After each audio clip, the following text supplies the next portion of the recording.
What's going on, guys? JSGC here, and we are here for another Manchester City live stream watch along. Today we're going to be doing the live stream watch along of Tottenham Hotspur v Manchester City in the fourth round of the FA Cup. Progress to the fifth round on the line. We'll just very quickly go through the regulations of this game. If this game finishes level after 90 minutes, that's the end of the football for today. It'll go to a replay at the Etihad Stadium. If there is a winner today, then that team's name will go into the hat for the fifth round of the FA Cup. Manchester City, of course, current champions of the FA Cup and looking to retain their trophy for the first time ever. Never been done before. Man City always looking to make history. And so if we do want to make that happen, then we do have to go through one of the most difficult away days out there and go into Tottenham Hotspur away from home. It's a new ground, of course, that Manchester City we've never scored here. We've never taken any points. We've never won here. We've never done anything here at Tottenham Hotspur's new stadium. So if we do want to go through, then Manchester City surely today have to end that hoodoo, put that ball into the back of the net and grab what would be a fantastic victory as well. So before I do crack on with this live watch along, make sure, like always, if you are enjoying the content, then do subscribe to my channel. We're on that push now to 34,000 subscribers, less than 500 subs away. So any help towards that would be much appreciated. Also, don't forget social media links. You can find them in the description if you want to go and follow me on my Twitter, Instagram, and TikTok. Email also in the description too if you want to hit me up for any sponsorships or any videos or any general business inquiries. Don't forget as well to leave a thumbs up. We're always aiming here on our live watch-alongs to be hitting minimum 100 likes. We're already on to 18 likes. It means we're 82 likes away from 100 likes, so any help towards that would be fantastic. Also, don't forget as well to leave your thoughts in the live chat. I can already see we've got Andy in the chat. Much appreciated. Good evening to Andy and Alison tuning in from York. So let me know where you guys are tuning in from. We've got Yorkshire in the room with York. It says, come on, City, let's break this duck, put this tie to bed, and move on to the fifth round. That would be absolutely fantastic. Very warm welcome there to Andy and Alison. Much appreciated for tuning in once more. Another regular here on the JSGC Live Watch Alongs, Dudley as well. Good evening to you. I do hope you are well. And another regular, we've got Stu in as well. Good evening to you. I do hope that you are well. Andy saying, looks like I should be reading a book with a pipe. Sophistication is the word that we're looking for. I will say that we should be back in my normal background, back in the JSGC studio for the next live watch along, which I can't remember if the match is on Tuesday or Wednesday. I think it's on Wednesday against Burnley at home. So we will be back with the normal surroundings. So you've got this background and backdrop and chair and everything to look forward to one more time before we're back where JSGC will be in familiar territory. Stu tuning in from Nuneaton in Warwickshire. So we've got Warwickshire in the room. We've got Yorkshire in the room as well. Fantastic. Thank you for tuning in. And Tanzil, thanks for tuning in. I do hope you are well. Hello, my friend. So this game, team news, it's out. It's a big deal. Tottenham Hotspur, they've gone full strength for this game. Manchester City, a little bit of rotation here and there, but the overall consensus of it is a very strong side from Manchester City. So I'm going to go through the teams. We're going to start off with our opponents first. Tottenham Hotspur, which quite surprising this, they are 11-4 to win this game, which is just short of 3-1. So Manchester City are favourites for this game. Man City 5-6. 6-5 on, to win this game. A draw at 3-1 as well. Odds not too far away. Manchester City slender favourites for this matchup. We'll see what happens. Of course, the odds have shortened on Tottenham to win this game with Kevin De Bruyne not starting for Manchester City. I know this morning Tottenham were 4-1. It's now less than 3-1. So the betting market suggesting that with no Kevin De Bruyne starting, no Erling Haaland around the starting 11 for Manchester City as well, that maybe the betting market's thinking that Tottenham may just be able to beat Manchester City. I'm not going to say that it's a surprise because I don't think it'd surprise anybody if Tottenham Hotspur won this game. Equally, I'm confident that Manchester City can win this game. But as I said, if you tell me what is the worst case scenario draw, I would say away from home against Liverpool or Tottenham Hotspur, because they're just two not very good hunting grounds for Manchester City. We've got one of the two. So we have to deal with it. We have to come here. We have to play a good game. We have to put our chances away. We have to defend well as well to be able to get that win and get into the 5th round. As I said, don't rule out getting a result and getting a draw and getting it back to the Etihad Stadium. Tottenham Hotspur have already been to the Etihad, got a 3-3 draw against us in the Premier League. So maybe there isn't too much to decide between these two sides. And as I said, with City putting a little bit of rotation out there and Tottenham going full strength, we'll see what happens. So Tottenham lining up with Vicario in goal for them today. It's a flat back four made up of Pedro Porro on the right-hand side and Destiny Udogie going in on the left-hand side with Cristian Romero and Mickey van de Ven going as their two centre-backs into midfield. You've got Rodrigo Bentancur and Pierre-Emile Hojbjerg starting as their two central midfielders. Further ahead of them, looks like it's going to be Brennan Johnson going in that attacking midfield role with Richarlison starting as their number 9 up top with Dejan Kulusevski going on the right-hand side and new signing Timo Werner on the left-hand side. Tottenham Hotspur led by captain Cristian Romero today and led by manager Ange Postecoglou. On the bench for Tottenham, you've got Fraser Forster, their goalkeeper. Pretty strong bench started just to get some players back from injury.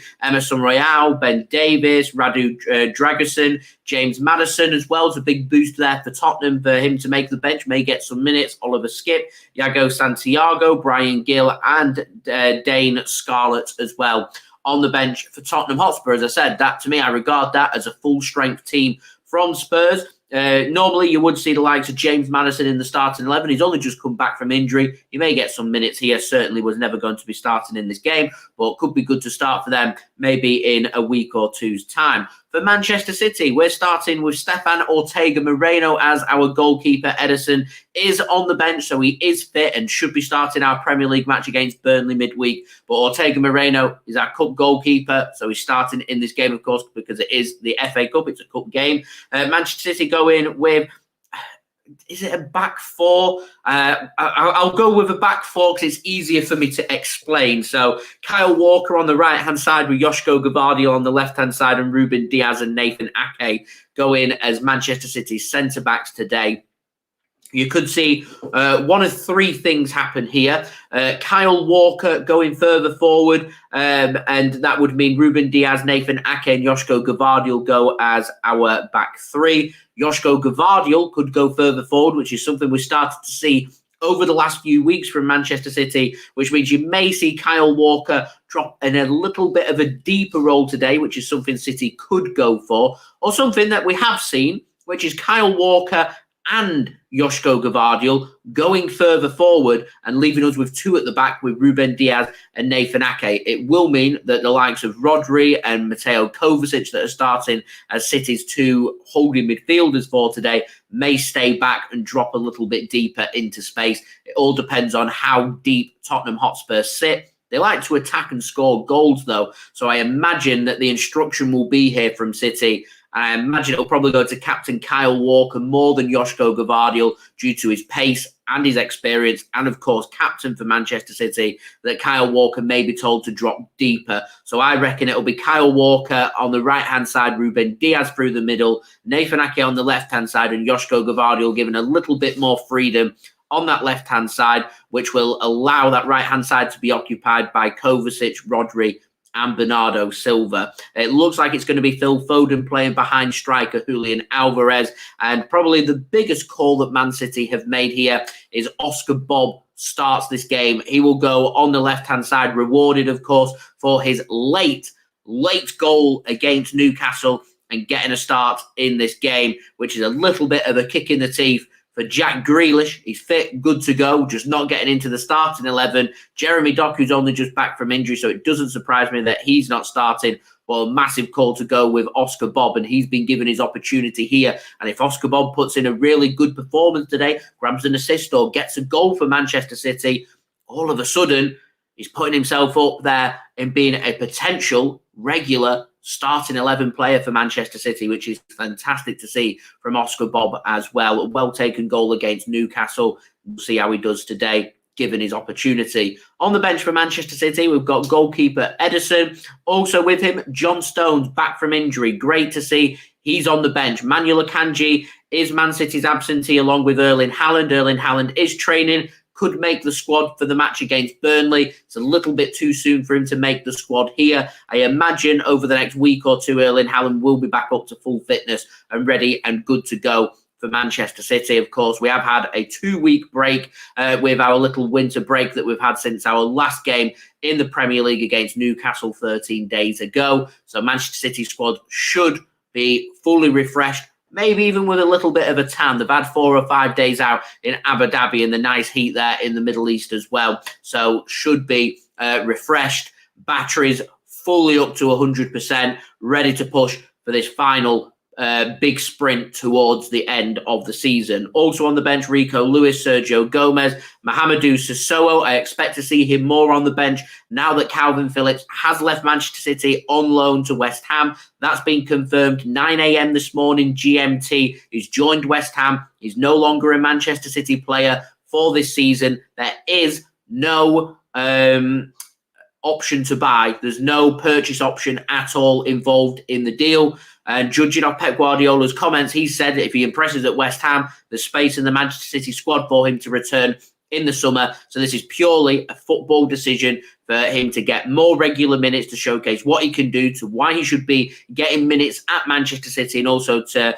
I don't think this move would have happened if it wasn't an international tournament year with the European Championships happening in the summer. He wants to be on the plane to Germany with England, and the only way he makes that happen is through playing regular first-team football. Jordan Henderson has left Saudi Arabia, he's joined Ajax. He wants to be playing regular football for Ajax in the Eredivisie in the Netherlands. That's a prime culprit, a prime bit of competition there for Kalvin Phillips, because you imagine it'll be one or the other, not both heading on the plane to Germany. So that's why he's left Manchester City. And because of that, I suspect we'll be seeing Mamadou Sissoko more and more on the bench for Manchester City. You never know, could get some minutes here and there as well. Kalvin Phillips has struggled for playing time. Also on the bench, De Bruyne. Thought he might have started him. He is fit to start games. Man City not taking that risk. I suspect we may give him another cameo appearance, another 20 or 30 minutes, see how he gets on. Surely going to be starting against Burnley midweek. Matheus Nunes as well on the bench. Jack Grealish, Jeremy Doku as well.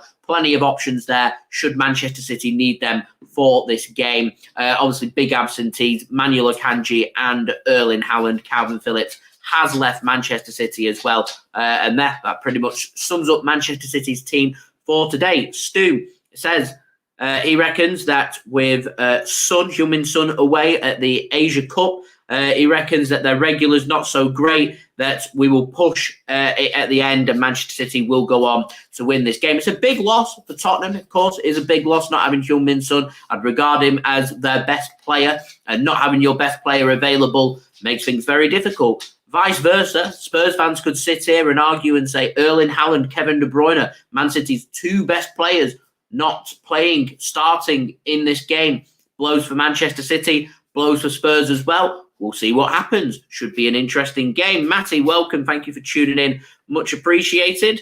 Andy says, over the last 5 games at Spud's new ground, we've had 84 shots, missed 2 penalties, and we've not scored a goal. We're due a win here. Come on, City. Can we make it happen? It's not been a happy hunting ground for Manchester City. We need to turn up. We need to put in a good performance, and we need to try, and of course, score them goals. I think it's equally as important that we're strong defensively here, in my opinion. Need to be strong defensively, making sure we're not giving Spurs anything easy. We're covering them gaps and we're tightening up. We were too open against Newcastle for my liking. They were running at us. They were causing problems. They've got players. They've got pace for days, Spurs, that can hurt us. Kulusevski, Brennan Johnson, Timo Werner. None of them are sloths. They're all very quick, pacey players that can hurt us on the counter-attack. Ange Postecoglou's got Spurs playing some good football. He'll be attacking Manchester City. So I suspect that there will be goals. And if Man City are to go through, we're going to need to score goals. We are.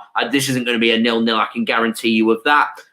Matty, backing up there, says just wants to see City score a goal today. Would be a big bonus if we could pick up a win. I think that could just be what we call a momentum turner when it comes to playing at Spurs' new stadium, because it's just not been a good place for Manchester City to go and visit on all of our visits to the new stadium since they've built it. So Manchester City, if we could win this game, gives us tremendous confidence going into the Premier League. And you imagine that the Premier League is going to go down to the wire. So big games coming up in the second half of the season. Spurs away, Liverpool away, Arsenal at home. These are big games, teams that are going to be around us. We need to win these games. Win these games puts us in a strong position. We need confidence. If we lose this game, there's only one team that's going to be rubbing their hands at that Premier League match when we face Spurs.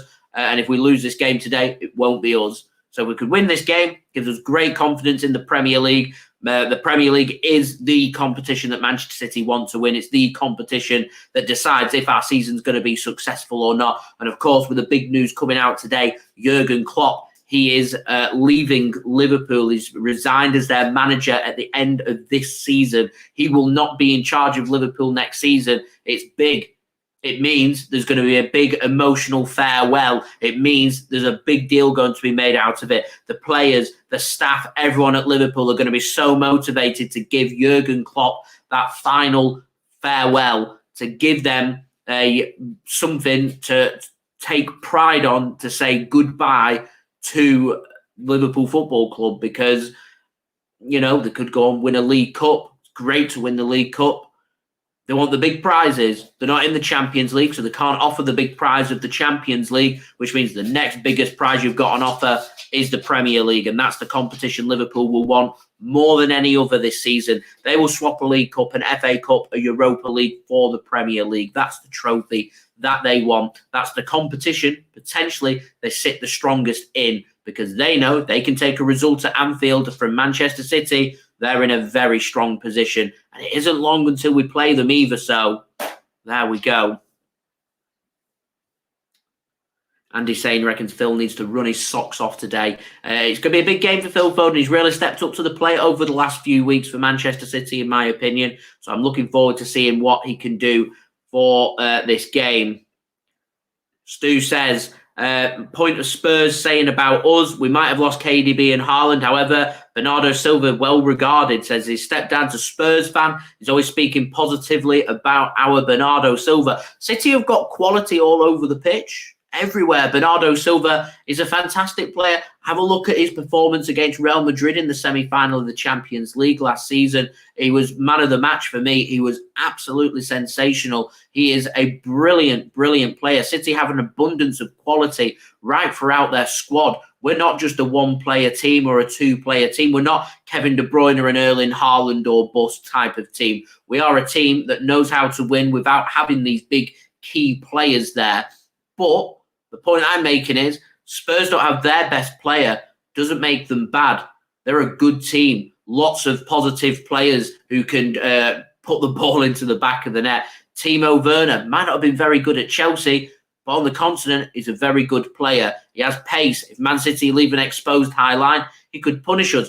Kulusevski, he loves a goal against us. Need to limit his space as well. Richarlison plays for Brazil. He's Brazil's striker. He's a good player. He can cause problems. Brennan Johnson, he was a good player at Forest last season. He's a good player. All round there's quality across that Tottenham Hotspur team, which the point I'm making is if Manchester City aren't defensively on it today, this Spurs team is capable, like they were at the Etihad, of going out there and scoring 2 or 3 goals. And that's what happened against Newcastle. That's what we can't afford to be doing today. I'm not sure Manchester City will score 2 or 3 goals today. So this might just be one of them games where if Manchester City can get the first goal, find that opening goal, have the confidence and the ability to see this game out. This is a very difficult away match. This is, to me, the second most difficult away match in the league from a Man City point of view. I think Man City are the most difficult team to go to at the Etihad. I think Liverpool at Anfield close behind in second, and I think Spurs third. Everyone else, much of a muchness. Maybe I could argue Arsenal, maybe not. I'm not sure. Stu reckons with his prediction, he got the Newcastle one spot on 3-2, and he's going for a 2-1 victory for Manchester City and Kevin De Bruyne to nick it at the end, keeping it nice and close. I like that one. I do hope you are right with a 2-1 victory. Matty going for a 3-1 or a 1-0 to Manchester City. Andy saying Stu hoping his good prediction is going to be correct as well. Andy says all it takes is 1 goal, and that very quickly can turn into 2, 3 or even 4. Spot on. Equally, other way round. Spurs will be thinking if they score 1, keep pushing, grab a second. We've got 2 teams here that have a very attacking mentality about them. So it should make for a very exciting game. Julia, do hope you're well. Good evening. Thank you very much for tuning in. So if you are enjoying the content, guys, please do leave a thumbs up. That would be much appreciated. We're now 68 likes away from 100 likes. Any help towards that would be great. Do subscribe as well if you're new around here. Press that red button, press the bell, and put your push notifications on. Social media links, they're in the description if you want to go and follow me on my Twitter, Instagram, and TikTok. Email also in the description too if you want to hit me up for any sponsorships or any videos or any general business inquiries. Also, don't forget as well to get your thoughts in the live chat, including where you're tuning in from today and also your score prediction for this game. Mary is saying it's Bob time, Oscar Bob time. Love that one. Do hope Oscar Bob can put in a really good performance as the players make their way out onto the pitch for this game.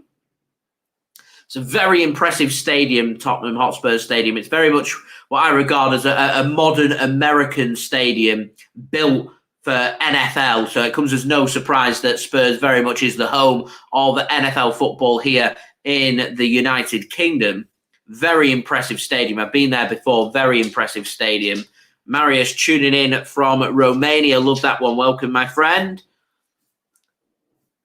Manchester City travelling down to London, to the capital of England, with 9,000 fans. So FA Cup, they tend to give teams a bigger allocation. City normally give around 6,000 tickets to away teams in the FA Cup. Tottenham Hotspur, they give 9,000 out, and they've given 9,000 out to Manchester City. So fair credit there to Tottenham Hotspur. And Manchester City, in 24 hours, managed to sell out all 9,000 of them tickets. And I'm sure it's going to be some atmosphere in the away end tonight for Manchester City.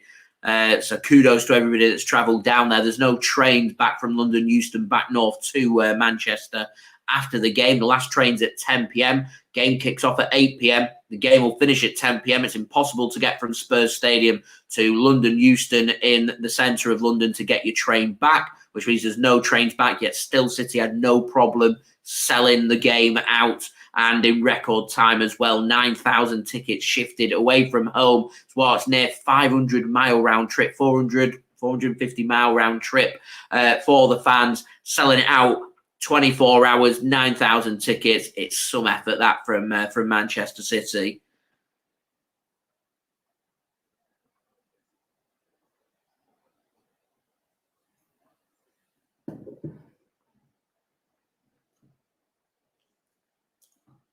Ange Postecoglou and Pep Guardiola embrace. Andy says he would love for Oscar Bob to score the winner today. It would be fantastic to see. Marius, in terms of Erling Haaland, training, he's not too far away. I think Man City are being cautious with him. I think Man City feel like this injury could develop into something that's very serious, something that could keep him out for months rather than weeks. So I think Man City are just being very cautious when it comes to Erling Haaland, and they're going to unleash him, so to speak, when they need to, rather than doing so immediately right now. When do we need Erling Haaland to be risked upon in this game? Not necessarily. I think City will try and ease Erling Haaland back in over the next 3 or 4 weeks. I imagine the aim probably for Erling Haaland will be to make sure that he's fully fit and starting ready for that away match in Copenhagen, is what I think they'll be looking for.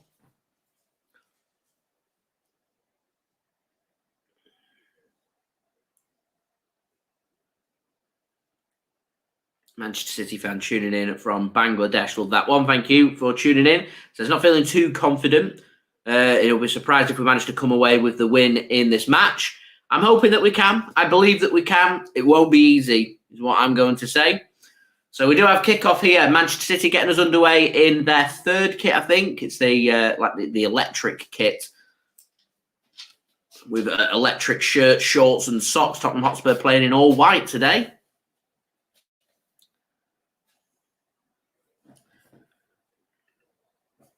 Marius, yeah, it's just not in the squad. It's City just being cautious. There's nothing more to read into the Erling Haaland situation. They're just being cautious in getting him into the match day squad.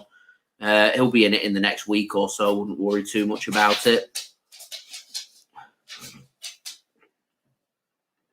And Andy understands it there. He'll be needed, but Man City will have the eyes, I'm almost certain of it, on the Champions League match. That's when they'll want Erling Haaland, making sure that he's ready, fit to start.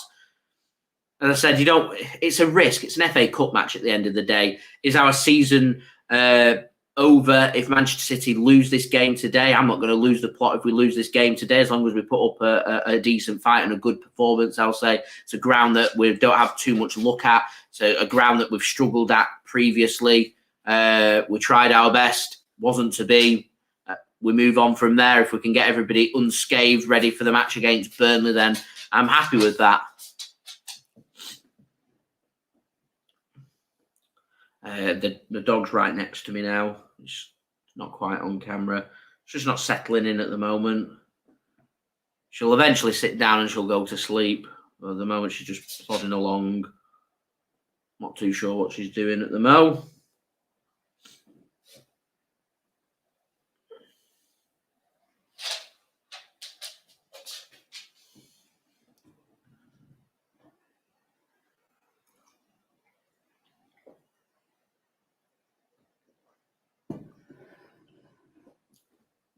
Stefan Ortega-Moreno already about 35 yards off his line there, mopping up for Manchester City.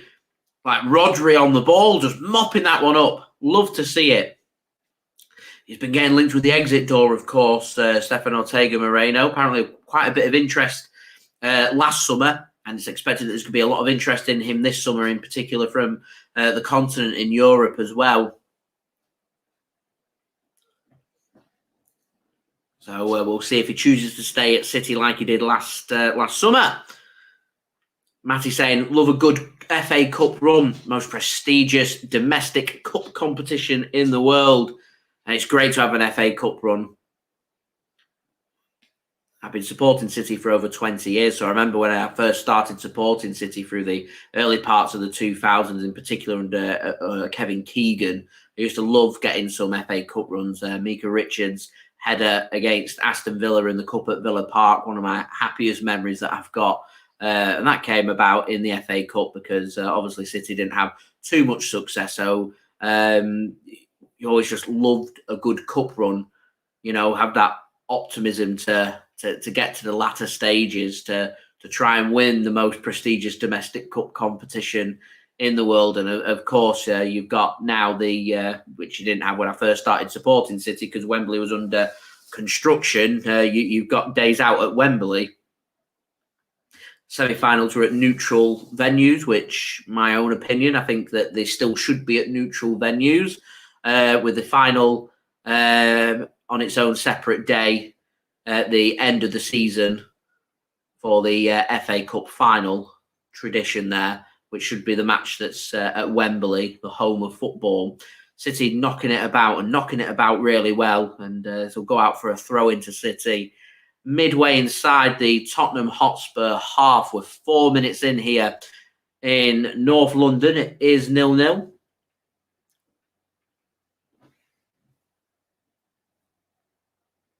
I do, yeah. It was a brilliant header as well from Mika.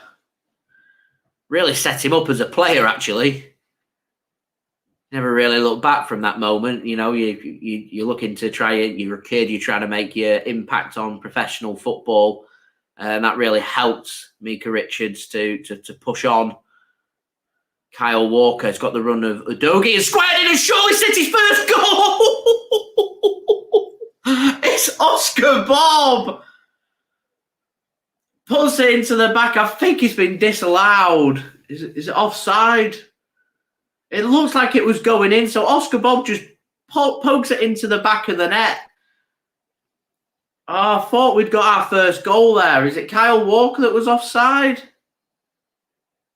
The Udogie just on his bum. I mean, Oscar Bob's not offside. There is VAR if that's what they're going to look at. It surely needs looking at. The referee's not said to play on yet.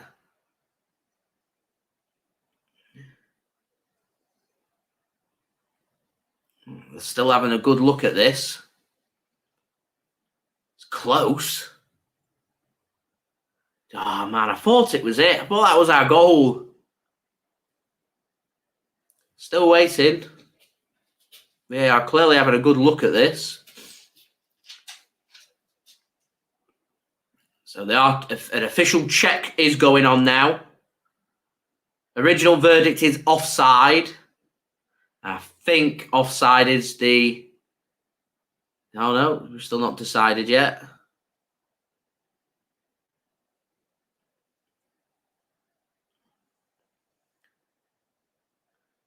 I mean, Alvarez should have buried that opportunity. It was a good save from Vicario, but it should have been buried, and Oscar Bob's in the right place just to mop it up. It's a close decision. It'd be good to get a replay and actually see. Yeah, offside is the official verdict then. So the decision stands on field offside, and we're going to have play underway. It'd be good to actually see that again and have some of the lines there, just so there we go. So it's a stud. Literally a stud. I said it was going to be tight. Now, I'm not going to have too much of a problem with that. I said it's a tight call, and I think there should be in VAR with these offsides. They've not got the technology to be 100% accurate with their line drawing and determine is something offside, and it's going to be impossible unless you've got literally camera angles all over the place. So to make up for it, in my opinion, there should be a margin for error, which you see a lot in cricket, which is on LBW decisions that the accuracy is nearly at 100%. It isn't quite 100%. So there's a little bit of leniency when it comes to LBW decisions, which is they go with the umpire's decision and it has to be enough evidence to overturn a decision. So if the umpire gives it out, for example, on an LBW and it's just clipping the stumps and the on-field decision is the umpire thinks that it's out, as long as it is clipping the stumps, then the decision would stand. It'd take for it to be completely missing the stumps for the decision to be overturned and vice versa.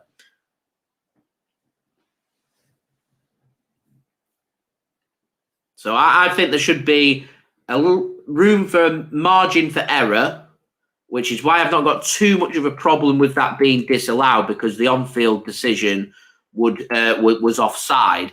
Now, flip the decision and the referee gives that onside. The linesman says that's onside. There's no offside there. And they disallow that for that stud being offside there.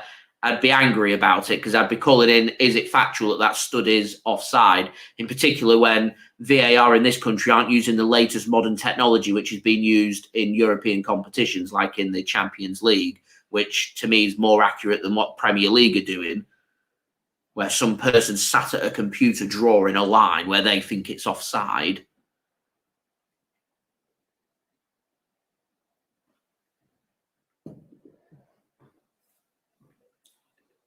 Jordy, thanks for tuning in. Yeah, VAR's in operation at any FA Cup game that's got VAR technology available. And because it's a Premier League ground and two Premier League teams that have had it available, it is available for this game. I'm not too disheartened by that decision. I think, as I said, because the original decision is offside, I'm not going to complain too much about it. There'd be a bigger problem if they'd not given it offside and VAR ruled that out for offside for something so marginal. That goes out for a throw into Spurs. So it's been a good start for City. Nearly got our goal. We do get the ball into the back of the net. That's given away from Spurs in a dangerous area. Here's Alvarez now. Finds Phil Foden, knocks it back. Rodri rocket now. Bernardo! Oh, he can't get it through the legs. And good block there from Udogi's. I tell you what, City have got Spurs on the ropes. Here's Bernardo. Rodri points where he wants it. He doesn't use him. Goes to Alvarez. He can't control it, and Spurs can get it clear. Only as far as Ake. And he does well there, Nathan Ake. Goes diving in with his header. John Terry-esque. And Spurs scramble and get that one clear. Really good football from Manchester City, and Spurs panicking a little bit at the moment. Pep Guardiola's chilled, leaning back on his chair. Some good stuff from City at the moment. So don't forget, guys, if you are enjoying the content, please do leave a thumbs up. Now 62 likes away from 100 likes. Also, don't forget to subscribe as well if you are new around here. Press that red button, press the bell, and put your push notifications on. Here is Kovacic for City then. Gives the ball to Oscar Bob. Been a good bright start for Oscar Bob. Tries to dink a ball over to Kyle Walker, mopped up there by Phil Foden and worked backwards on the right-hand side here by Manchester City. Here is Ruben Dias, recently single Ruben Dias, fresh haircut, no longer got the long locks Ruben Dias, ready for a final push towards the end of the season, Ruben Dias, peak Ruben Dias. Here's Kyle Walker into the penalty area, near post Kyle, goes to the edge of the area, and Kovacic has a shot, and that's out for a corner to City. Good stuff. Good stuff indeed. I felt like Walker should have just drilled that to the back post. There's acres of space there for Kyle. He's too busy looking up, looking for that pass. He's looking in the wrong area for me. Should have gone across, low drill, back post. You bring in the possibility of an own goal with defenders sliding in. Corner then for City. De Bruyne on the bench, so it will be Alvarez whipping it in, and goalkeeper gets a fist onto that and fist that one clear. Here is Bernardo Silva for Manchester City. Just works it to Phil Foden. Oh, Kyle Walker. Filthy stuff, Kyle Walker. Former Spurs player as well. Playing up. Sells the dummy. Here's Kovacic to Rodri. Alvarez. He's going to have a shot here, you know, and it's not a problem for Vicario in goal there. Voschek, thanks for tuning in. Much appreciated. Says good start here for Manchester City. Oh, that's a free kick on Richarlison. Matty.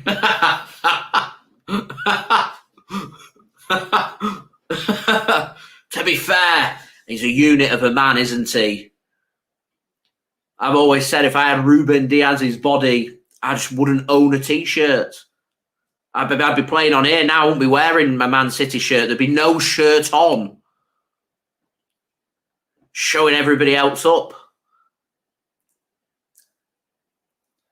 Here's Nathan Ake then is working the ball back here for Manchester City. It's very much been 13 minutes of Manchester City dominating this game. Thought we had the lead through Oscar Bob. Offside in the end by a stud. I would like to see if that ball was going to roll into the back of the net and it didn't need Oscar Bob to tap it in. The goalkeeper managed to take a lot of the power off the shot, so he might have been able to have gathered it up or allow one of the defenders to get it clear, but there we go.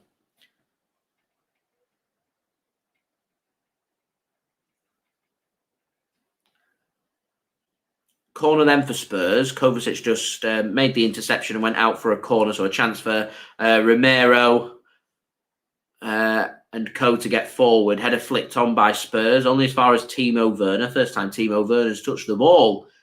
14 minutes in, just worked back here to Hojbjerg. Here's Udogie.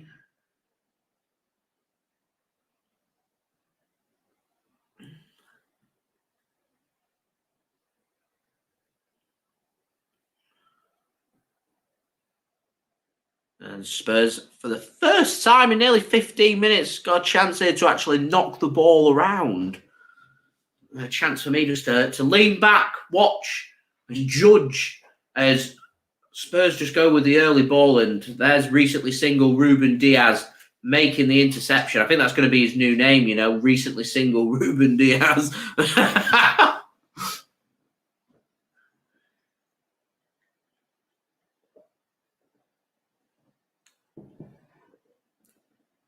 That's my new name for Ruben Dias. That's a push on Philip Walter Foden. And that'll be a free kick for Manchester City. Now, 15 minutes then in here at Spurs Stadium, 0-0. Manchester City have been the better side. We've tested the keeper. We've had the ball in the back of the net and it was offside.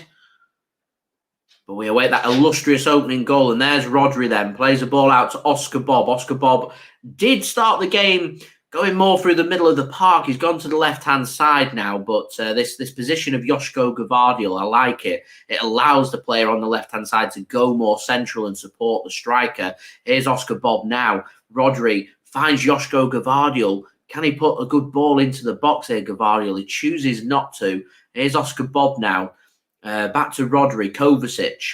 He's got support on the left-hand side. He doesn't use it. He switches it up. Recently single Ruben Dias now. Gives it to Mateo Kovacic.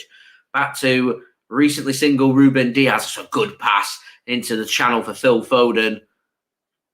And that's not a great pass there from Josko Gvardiol, and Vicario will pick it up.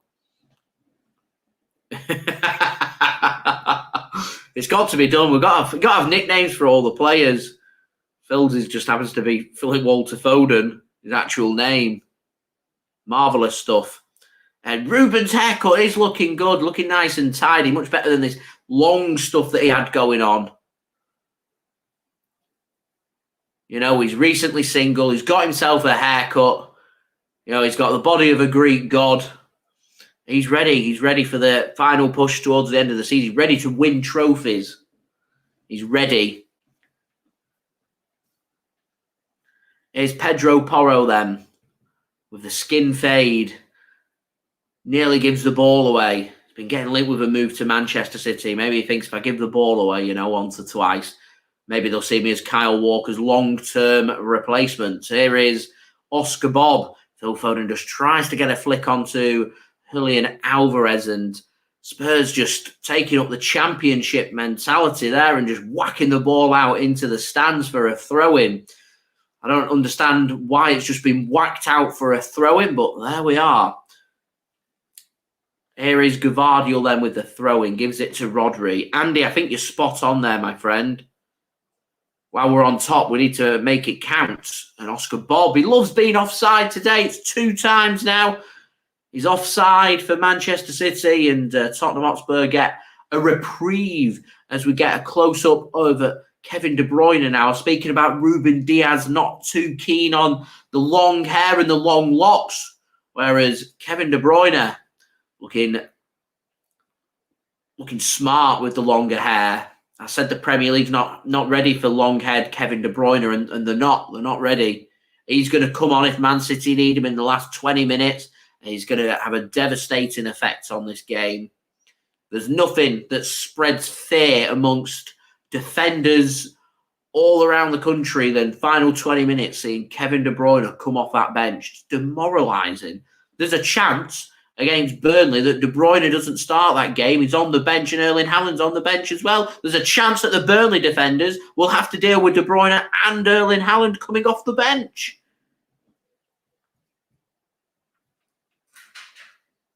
Here's Spurs then, just starting to grow into this game, starting to have a little bit more possession.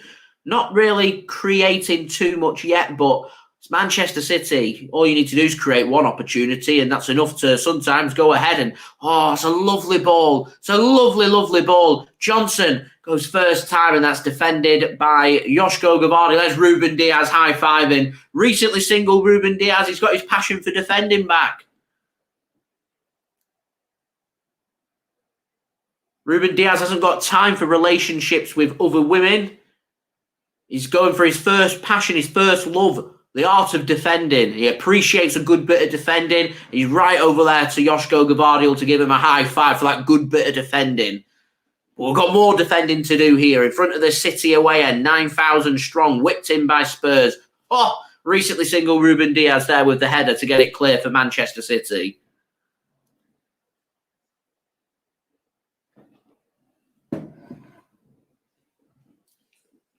A high swirling ball sent from left to right there from Spurs. Pedro Porro brings it under control.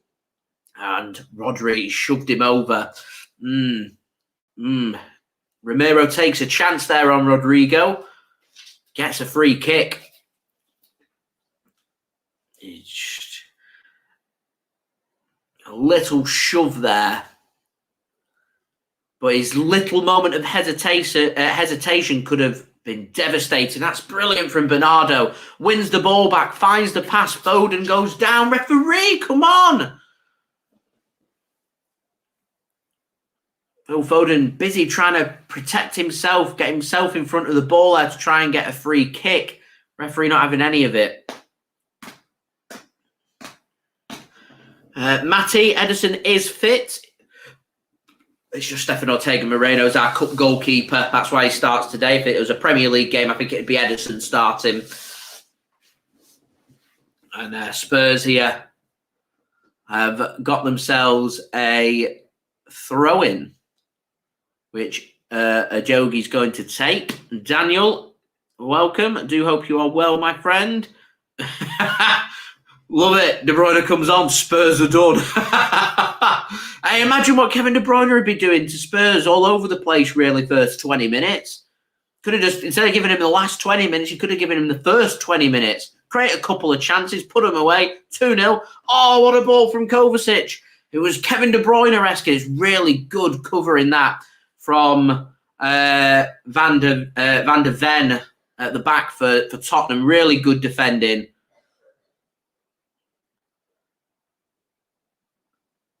I wanted to call him VDV, but I feel like there was another VDV at Spurs, Rafael van der Vaart. He was a cracking player who's had that title already.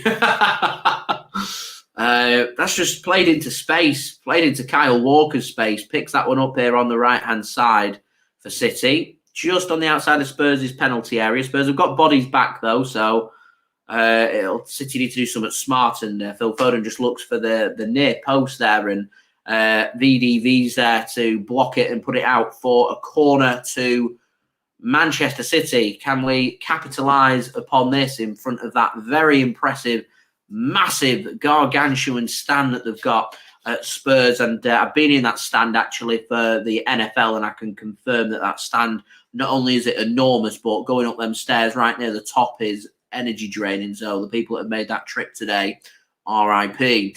Corner comes in, headed clear by Tottenham Hotspur, and Phil Foden leaves a high foot there, which thankfully he pulled out of, so it doesn't have to be a free kick against Manchester City, but Spurs do keep hold of possession, and Manchester City, through respect of Ange Postecoglou and his style of play, have everybody inside their own half here, parking the bus, defending. It's Man City's low block now as a ball gets played into space, and Brennan Johnson's got the pace here, and oh, that's sensational bit of goalkeeping there from Stefan Ortega-Moreno. Reads that really well. Richarlison was ready just to slide in there and put the ball into the back of the net, but Stefan Ortega-Moreno steps up to the plate, snuffs it out and says, Richarlison, you are not having that ball. I'm having that ball, and I'm keeping my clean sheet whilst I am at it. Here's Nathan Ake then for Manchester City to Mateo Kovacic. Back to Nathan Ake.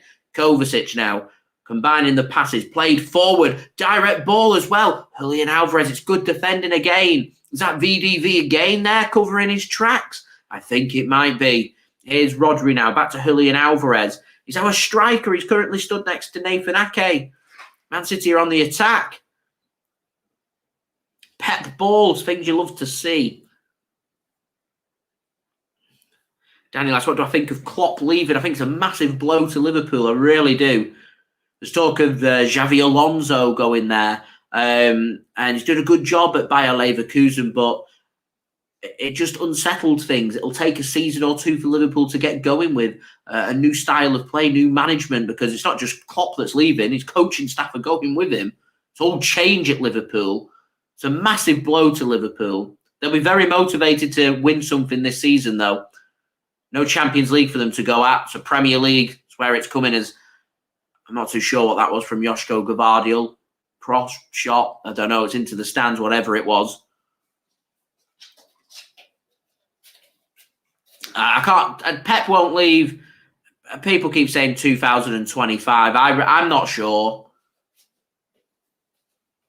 I can only imagine Pep Guardiola leaving Manchester City in a similar scene to how he went at Barcelona, and that's Man City winning a Premier League or a Champions League, and him just, announcing far in advance, like Klopp has today, that he's leaving the club, that he leaves right at the very top. And Man City are right at the very top. But I think Pep Guardiola's just focused on making history and achievement. Ball given away high up here from Spurs. Here's Alvarez. Kovacic goes for a shot. Good block there from Hojbjerg. And here's Richard Ederson now. Plays a ball into the channel. Kulusevski's got nowhere to go. Surrounded out there. Good defending from Kyle Walker. I know his defending's been talked about a little bit so far this season, but that was good defending from Walker, I thought.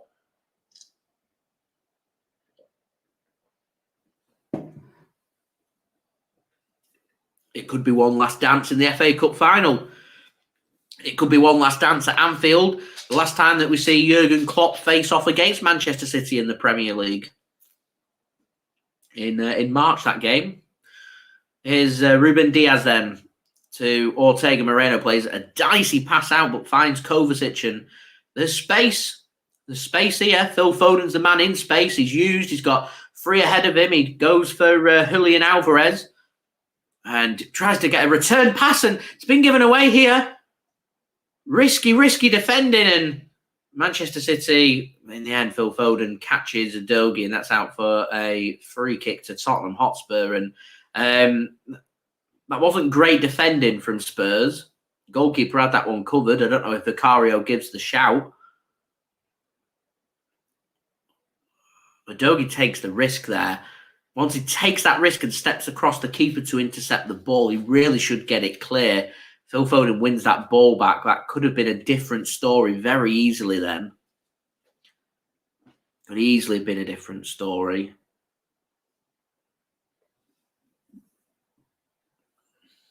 Long ball forward then from Spurs. Rodri will head that back to the goalkeeper.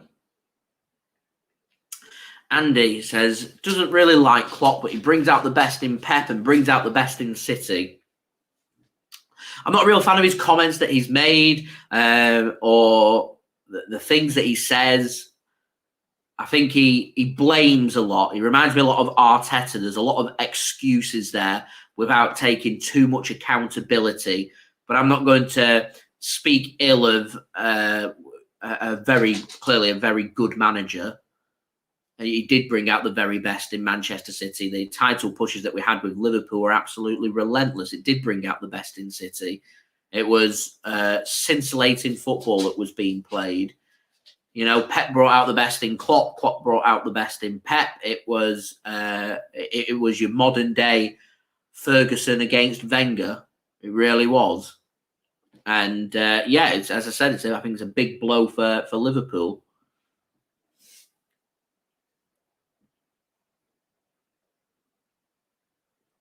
I can see the argument of saying it's a big blow for the Premier League. You're losing a really good manager who's more than likely going to, in the next 12 months, go into management. And if it goes in at club football, it'll be a big game for another league. But Jurgen Klopp saying he's tired and he feels like it's the right time for him to walk away from Liverpool. It just comes kind of out of the blue. And what you saw from Klopp and Liverpool today is what I think will be at some point, I don't know when it will be, but at some point, us as City fans will have the same situation where Pep Guardiola will say, that's me done. I have achieved and done everything that I want with the football club, and it's now my time to leave. And it will be a very sad day for Manchester City when that day does come. I think today's a big stark reminder that day will come at some point. And because of that, we have to enjoy Pep Guardiola after we've got the best manager in the world at our football club. Don't take anything for granted. Here's Nathan Ake coming forward to Oscar Bob. Gvardiol back into the channel for Nathan Ake, and nearly given away. Spurs are so risky at the back. City's press causing so many problems for them. So many problems. Oh, it's a good dink ball over the top. And Richard Arlison's not going to get there. It's a header won by Stefan Ortega-Moreno instead.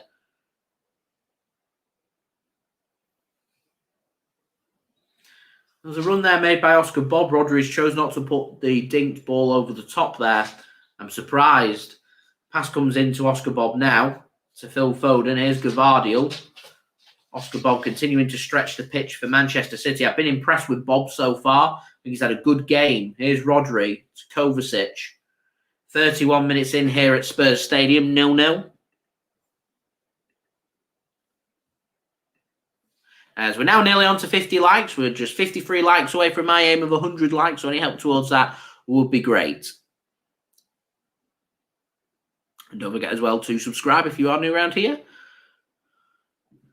Gvardiol looked to try and play a pass forward, cut off by Spurs and into the arms of Vicario via a deflection. Udogie works it to Romero. Hojbjerg and cleared. That's a free kick given against Manchester City there. Pep Guardiola not happy about that decision. Matty, I think you're spot on there. Says, doesn't like Liverpool. I think Klopp's a great manager. I'm not a fan of Klopp's comments that he makes. I think he's an outstanding manager. I think he's a brilliant manager. He's a fantastic manager. He reminds me of the kind of manager that if he's in charge of your club, you'd love him. And when he's not in charge of your club, you despise him.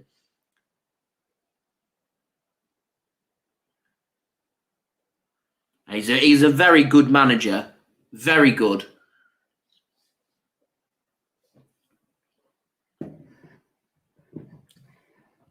Which is why it's such a big blow for Liverpool, I think. Jurgen Klopp's one of the best in the world. Very difficult for them to replace him. Just as I said, very similar situation with us, with Pep. There'll come a day where we won't have Pep, and replacing Pep will be an impossible situation. It will probably lead to Manchester City taking a season or two to adapt to life without Pep. I think it's a situation that everyone can appreciate and understand. And it's probably what's going to happen to Liverpool. They'll bring in a new manager, new ideas, new style of play, new players, etc., etc. It'll take a bit of time for them to get used to the club and the expectations, because Liverpool are the kind of club that are very similar to Manchester United. The demands for success there is very different to that at many other clubs. The demand for you to be instantly successful. So I think it's the linesman's just getting rewired at the Mo. Matty, I think 100% it's way too early for Vincent Kompany. He just doesn't have that experience. If there was to come a time where Pep Guardiola was to walk away from City mid-season, for example, for whatever reason, and Man City needs somebody to come in and take over at the helm as more of a temporary appointment, I wouldn't have too much of a problem with Vincent Kompany to come in, because he's been at the club, he knows the club. He's obviously a club legend, so there'd be a little bit more patience when it comes to Vincent Kompany. But long term, is Vincent Kompany the man to replace Pep Guardiola? Well, I'd say right now, no. He's not got that experience. He needs that experience. Just like a lot of pressure's been put on Xabi Alonso, a lot of people expecting him to be the new manager for Liverpool. He's relatively inexperienced. Now, I'm just getting a replay of that goal again from Oscar Bob that was disallowed due to studs. And if Oscar Bob doesn't go in for the ball, I think the goalkeeper scrambles back and gets that ball clear. So I think Oscar Bob does the right thing to put that ball into the back of the net and run the risk of the offside. Right, I think we're eventually 4 minutes later ready to get back underway. I don't understand when you've got these kind of stoppages why they don't introduce stopping the clock. I don't understand. Just let the clock tick away for 4 minutes or so whilst the referee gets his wiring sorted out so the referee can communicate with his linesman. As the City fans having a party in full voice there, all 9,000 of them.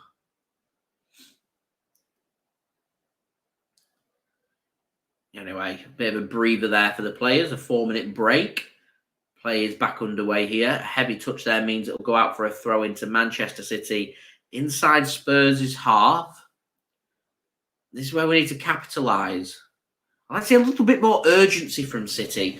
You know, the pressing and the quick football was causing problems first 10, 15 minutes against Spurs. I think the intensity's just dropped off.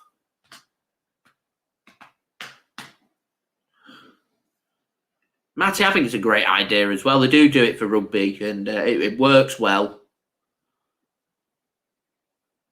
It stops all the interpretations of wasting time. You know, yeah, I think it would. I think it'd encourage teams to play football. So let's say, for example, Spurs are 1-0 up and they want to waste time, so they've got a free kick now. Nothing stops Spurs standing over that ball for 20 or 30 seconds and killing 20 or 30 seconds off the clock, and you continue to do it.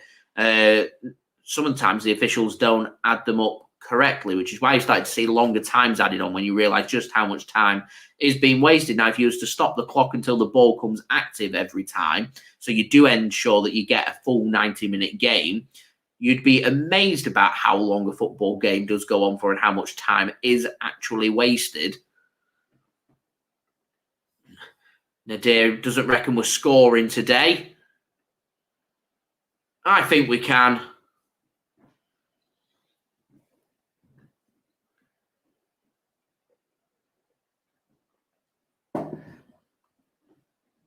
Not the best of balls from Spurs. Spurs look off it at the moment, and we're speaking about it before. While City have been the better team and dominated the game, I don't want to come back to this at the end of this game and say, during this spell, this is where we should really have been scoring. We've been here before. Think back to that Champions League quarter-final first leg match that we had against Spurs when we faced them.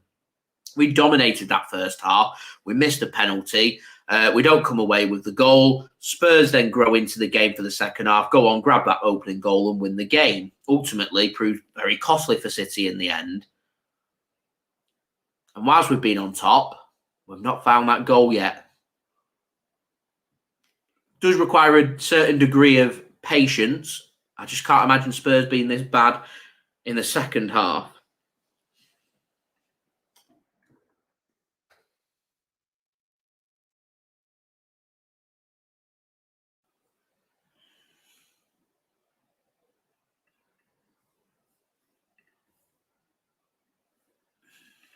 Seamus asks, would we like to see Lee Carsley manage Manchester City after Pep Guardiola? Firstly, Lee Carsley, is he in charge of the England under-21s? I seem to remember reading. I think he was, I'm not sure if he was offered the Ireland under-21s or the Ireland national job. I can't remember. I don't really know too much about him, to be honest, to be able to comment.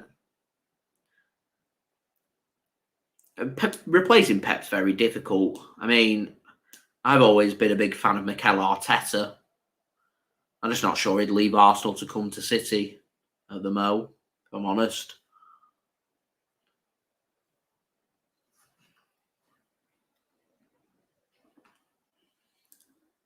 I like Brighton's manager. I think he's a good manager as well.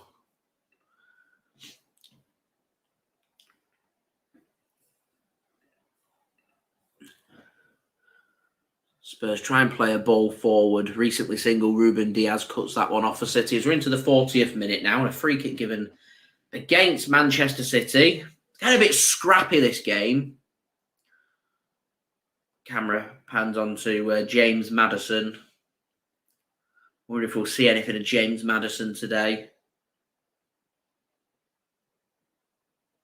Only just come back from injury. First time he's made the bench in months. I think Spurs will maybe chuck him on for 10, 15 minutes.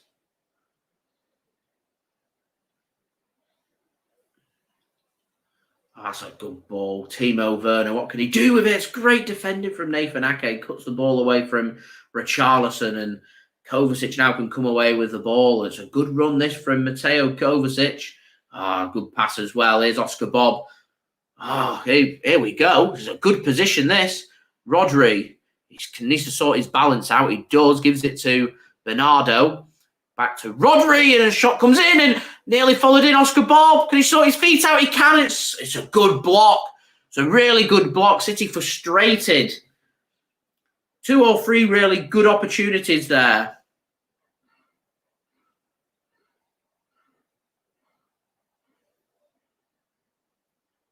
Really good block. Really good block. That's good defending from Spurs. Corner then for City. Matty, thank you very much. The Chesterfield. The red Chesterfield. It's not my Chesterfield. I'd love for it to be mine. I'd love for it to come back to me into the JSGC studio. It's like a throne. Bit of pushing and shoving going on as a corner comes in and headed clear by Hojbjerg, and out for another corner. How many corners is that for City? 4 or 5 now, I think. Yet to make it count. Pedro Porro it was with the block before for Spurs that I said was an excellent bit of defending. Tell you, he's trying to get that move. Another corner comes in for City and headed clear only towards the back post, and Richarlison can get his head onto it, and Timo Werner will get his foot onto it, and out for a throw into Manchester City. So City just starting to get up ahead of steam again just before half time here.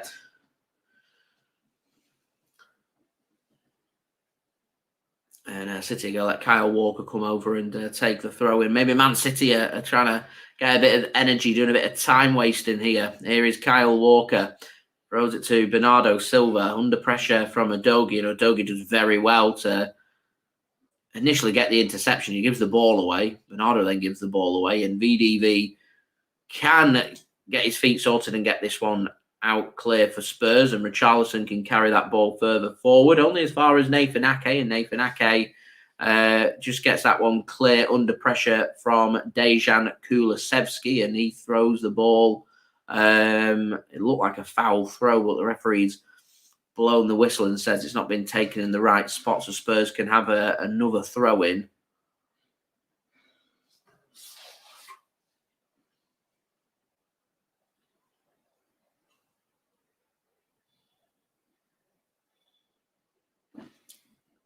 Ethan, thanks for tuning in. So City definitely need a goal in this first half. Well, we've not got long, my friend. 90 seconds plus whatever's to be added on here are left of the first half. It's a game that City have dominated. Matty, if this finishes 0-0, it will be a replay at the Etihad.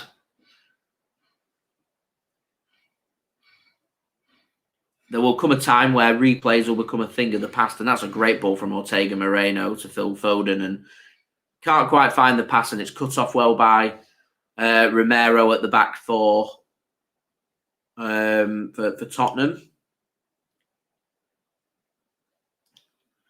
Here is Vicario then. Goes back to Romero. It's got Pedro Porro over ahead of him. And uses Porro now. Here's Romero once more. Not really seen too much of Bentancur at the moment either for Spurs. Brennan Johnson's not really been too involved, nor Timo Werner. I think Spurs have really struggled to get the gap between midfield and attack sorted. Richarlison's probably been their attacker that's seen most of the ball, but that's because he's been dropping into the gap, and Kulusevski's provided some support, but they've found no way of getting Werner or Johnson that involved. Here's a brilliant ball pinged over for Oscar Bob.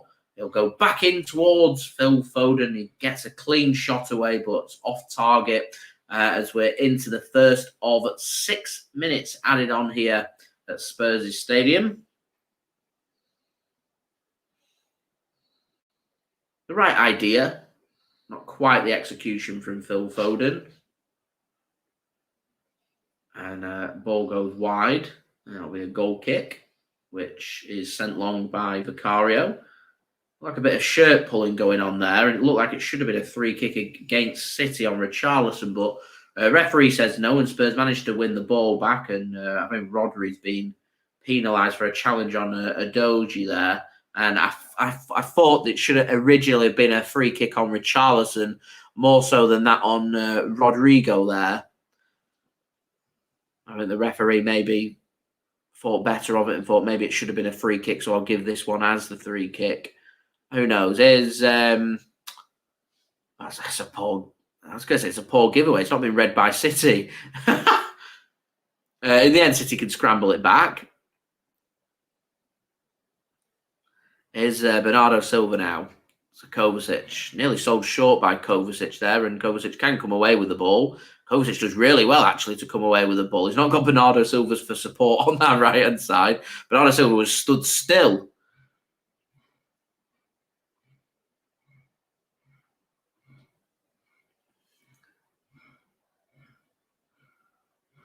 Here's Spurs now coming forward through Bentancur and Brennan Johnson, a combination of them two before it's given away. And Phil Foden under pressure from Hojbjerg gets the advantage. Manchester City choose not to stop and continue to go. So that's the second minute of added time done. Jacob wants Kevin De Bruyne to come on. See if we can get us that goal. Ethan reckons we're needing Kevin De Bruyne and Doku. Ethan saying we're playing well. It's not been a bad game of football. It's been a good game of football. Just not put the ball in the back of the net. It's the only thing we've lacked. Bit of clinicalness in front of goal. Nadir says, reckons Spurs going to be better in the second half and sneak it. We've seen it all before. You know, City been on top, dominated the game in the first half at Spurs Stadium. We've not put our chance away. Get punished in the second half because Spurs will come out and be a better team is what you imagine is going to happen. But we will see. We'll see. That's a poor giveaway again from Spurs. They can hack it clear. Josko Gvardiol wins the header. He goes through the back of... who's he gone through the back of? Is it Brennan Johnson, I think, that's gone down?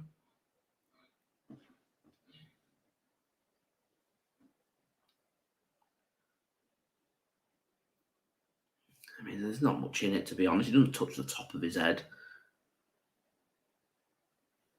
Struggled, I think, Brennan Johnson in that first half.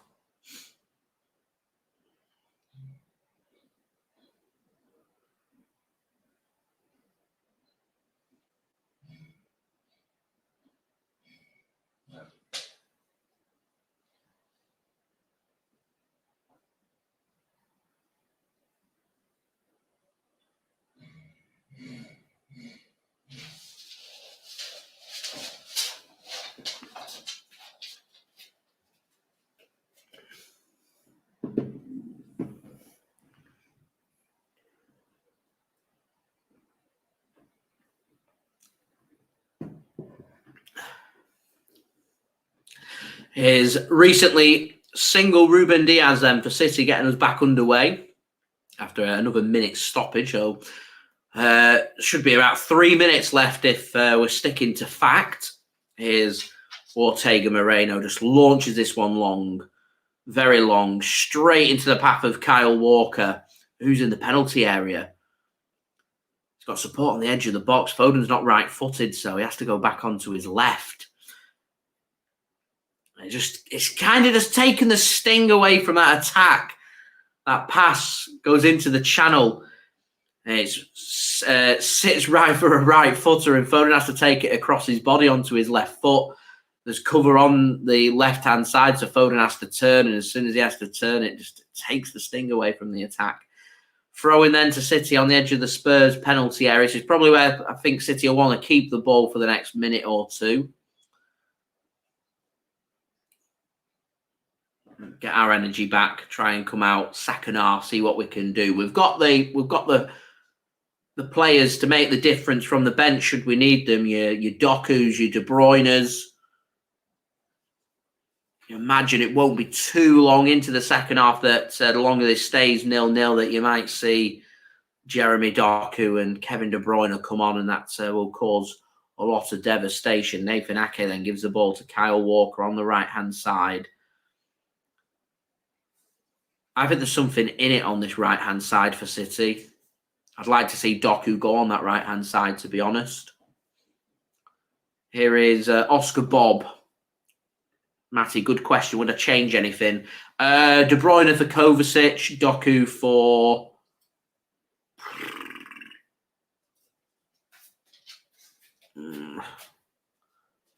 I'd probably just go De Bruyne for Kovacic, early second half.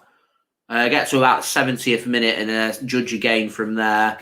Now, the referee surprisingly doesn't add that extra minute on that was wasted with Brennan Johnson going down, which means we go in at half-time 0-0 in North London between Manchester City and Tottenham Hotspur. As we are now just one like away from being halfway to my goal of 100 likes. So any help towards that would be great. Do subscribe if you are new around here as well. Press that red button, press the bell, and put your push notifications on.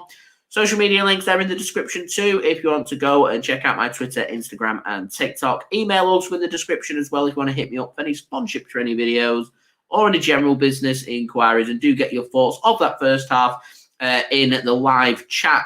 And if there is anything that you would change, do let me know in the live chat as well. What would you like to see different? Nixon not too happy with that. Putting a load of Z's in there. Vozchek saying Kovacic has been good. Take Bernardo off as he hasn't done too much. Kovacic has been involved. I'm just looking. Bernardo Silva's Bernardo Silva. He occupies on that right-hand side, which you might be right. You know, Kevin De Bruyne likes to go out wide onto that right wing. So we'll see. We will see. Matty, I like that one. I like it. Goal. What? Take full advantage. Not every day you get to be world champions, is it? Not every day at all. Sub 2 says, get your likes in, citizens. As Mario says, Postecoglou says, I will not change how we play. Spurs playing a low block. Spurs have struggled, really struggled with the gap between their midfield and attack. They've not found a way of getting their attackers too involved. So the question has to be, second half, will Postecoglou take the risk and push that Spurs defence 5 or 10 yards further forward to force City onto the back foot? It will give us a little bit of space, but I think that's the outlet that Spurs have to get back in this game, because you fancy that if this is going to continue in the second half with the players that City have got on the bench, you reckon that something is going to give somewhere. So we will see. So, going to go through the stats for this game. And so, in terms of possession, City dominating possession, 58% possession to 42% possession for Tottenham Hotspur. Spurs, though, as I said, struggling with that gap between midfield and attack. They've not created anything. No shots at all from Tottenham in that first half. Their fans, they won't be happy with that. City, 10 shots, just 2 on target. Struggling with being clinical has been City's problem so far. There have been opportunities. The one opportunity that we have put into the back of the net was offside. Elsewhere, though, has there been that opportunity, that clear-cut chance for Manchester City? Foden went close with an effort. There's been a couple of shots that have been blocked. There hasn't been too much else. Spurs have looked a little shaky at the back at times. They've grown in confidence at the back. They've just not found a way to get their attackers involved. And Manchester City haven't found out a way to put the ball into the back of the net. So at the moment, game's just dragging on towards a 0-0 and a replay. And quite frankly, with the position that City and Spurs find themselves in the Premier League, I don't think either team will want to face each other again in a replay. But if this does finish level after 90 minutes, then that is what is going to happen. So there we are. In terms of saves, 2 saves for goalkeeper Vicario to make for Spurs. At the moment, Ortega-Moreno, all he's had to do is head the ball and mop up when he's needed to. Other than that, it's not had too much to do. Maybe we need a bored Ortega-Moreno to go with bored Ederson in the game. In terms of discipline, No fouls committed by either team. 2 fouls, 1 for Spurs, 11 for Manchester City. No yellow cards, no red cards for either team as well. And defensive stats all been dominated by Spurs at this moment in time, with more block shots, more tackles won, and more aerial duels won as well. So there we go. Andy says, disappointed that we aren't in front at the break. Hopefully we can have a better second half. So going round the scores in the FA Cup, you do have 4 games taking place in the FA Cup. You've got Chelsea taking on Aston Villa in West London. That's currently 0-0. You've got Sheffield Wednesday taking on Coventry. These are all into the second half now, very early in the second half. Sheffield Wednesday 0, Coventry City 1, Bristol City 0, Nottingham Forest 0, and Spurs 0, Manchester City 0. As the dog knocks over my light. Thank you very much for that.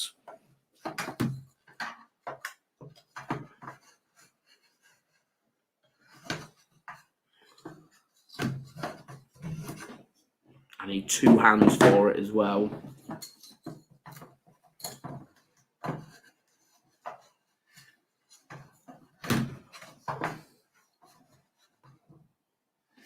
There we go. Sorted.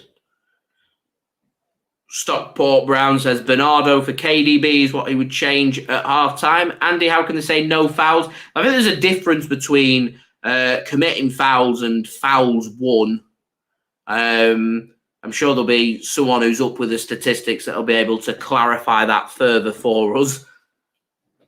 But most of these websites, so I'm using Sky Sports, they all use Opta stats or whatever they're called for their stat stuff.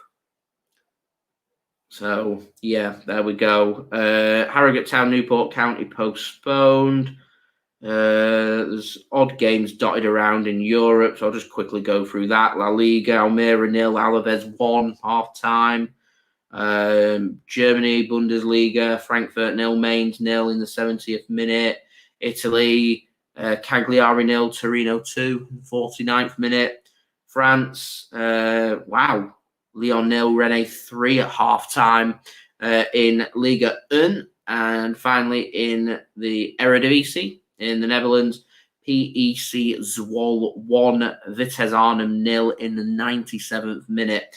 Can PEC Zwolle hang on for the 3 points is the question. So there we go. That's everything there is pretty much to talk about, really, for half-time. It's a good job. We've got some half-time entertainment lined up for you guys, of course, brought to you by my partner channel, Mixed. You can find his links in the description. Go and check him out.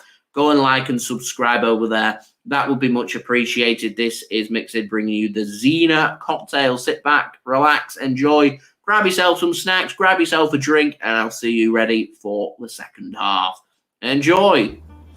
What's going on, guys? Mixed here, back again for another cocktail video. And today's cocktail is a recommendation, and I thought I like it that much, especially anything with absinthe. It'll always get my attention, so I thought I'll have a go just to see how this is done. So this is the Xena cocktail. You know who you are, who recommended this to me. This one is for you. So I will do my variation, the take on the Xena cocktail. So with the Xena, it is named after the character Xena Crumbane. So you're going back to the 1930s, and it's... So with this cocktail, it is from the 1947 noir film, which was called Nightmare Alley. So it's a character, that's what it's named after. So it's a take on the classic 1930 cocktail, which is a blondel, which is swapping the gin and dry vermouth with the rye and sweet vermouth. So that is the difference there. So it's just another classic take on the blondel. To make the Xena cocktail, what you do is rinse the cocktail glass with absinthe. So this is a new on the channel, I've never ever done this before, so we're going to actually rinse a cocktail glass with absinthe. So we're going to put a little bit and we'll swirl it. So here is 5 ml or 0.2 ounce of absinthe.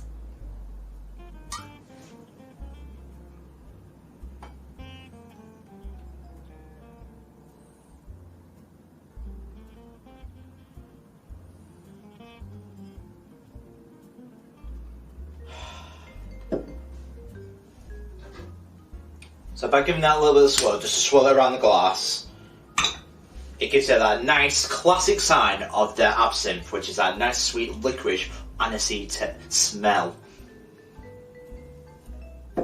So what we're going to do now is get our cocktail glass and put some ice. So get your tin shaker. I'm putting 4 to 5 ice cubes.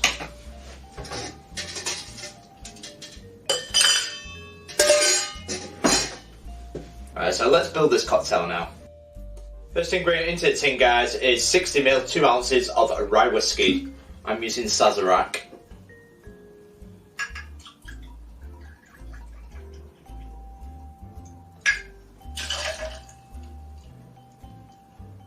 Next, 22.5ml, 3/4 ounce of sweet vermouth. I'm using Martini Rosso.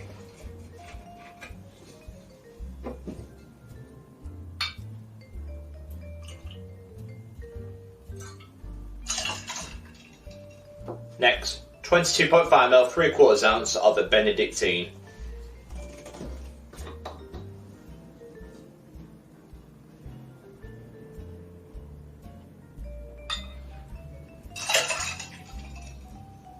And last but not least, 2 dashes of Angostura bitters.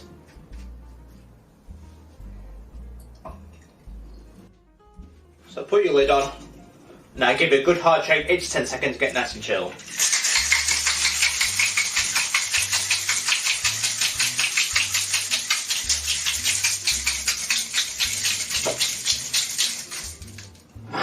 So get your coupe glass that you rinse with absinthe and strain right into it.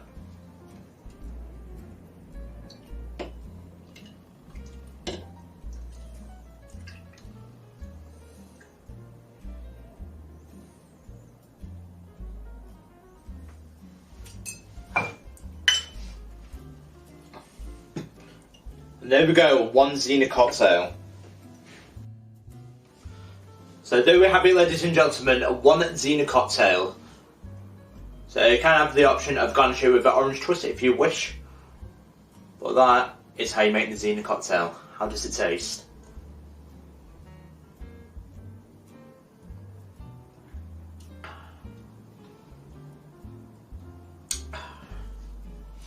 Certainly very boozy. One thing I will like is, say, one thing that you can taste straight away is what makes it is a Benedictine, especially with the herbal flavour of it.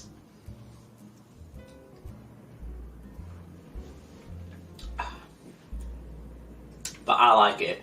For me, the boozier the better, especially with cocktails like that. So a cocktail that packs a punch, and this it delivers. But it's one of those, it's nice to be sipping it because I actually enjoy the flavours. That's the beauty of cocktail making, to enjoy the flavours and savour it. And that's where the Zena cocktail comes into its own. Especially if you like your rye whiskey, it comes into it. So I'm more of a bourbon man. Because I don't get me wrong, I love Sazerac, I love rye whiskey, but if it is bourbon, I love it even better.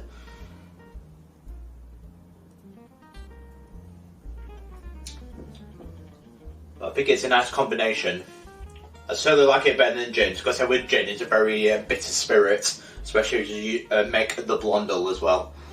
I think this does it better, because with the one it's a gin and a dry vermouth instead of sweet vermouth. So this is a little bit sweeter, and it's got a lot of flavour with it, especially with the Benedictine kicking into it, because with Angostura bitters, and then you've got the sweet vermouth as well kicking in, and of course the rye. It gives it that final kick that you can really taste the back of it. That's when you know it's working. But that, my friends, has been the Zena cocktail. I was going to say thank you for your recommendation. I hope I've made it right. I was going to say this is my take on it, so it'd be nice to do a comparison for you as well. See how we've both done.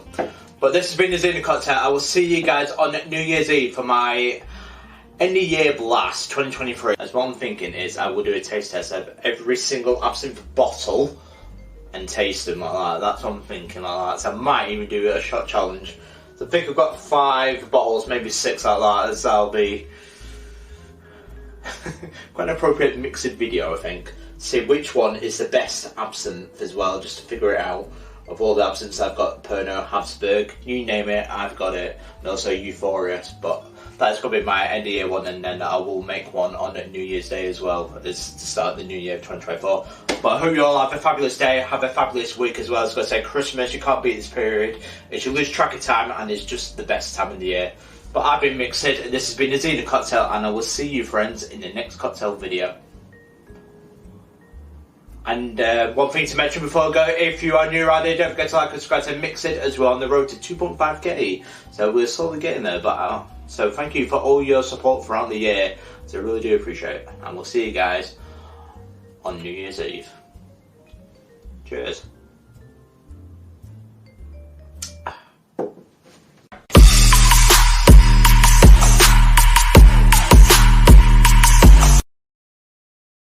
Thank you very much there to Mixed for providing today's halftime entertainment. Do go and check him out. Links, details. Do you know where to find them?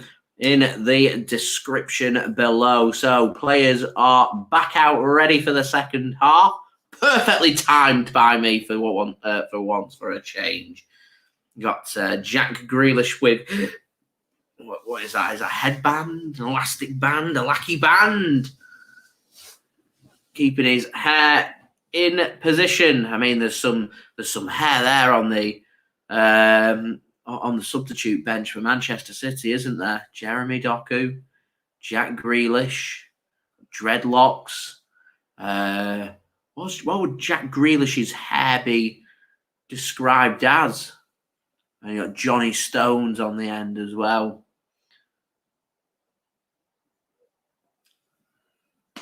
Love it, love it, love it. Still waiting for Spurs to come out. They're still in the tunnel. Don't know what they're doing.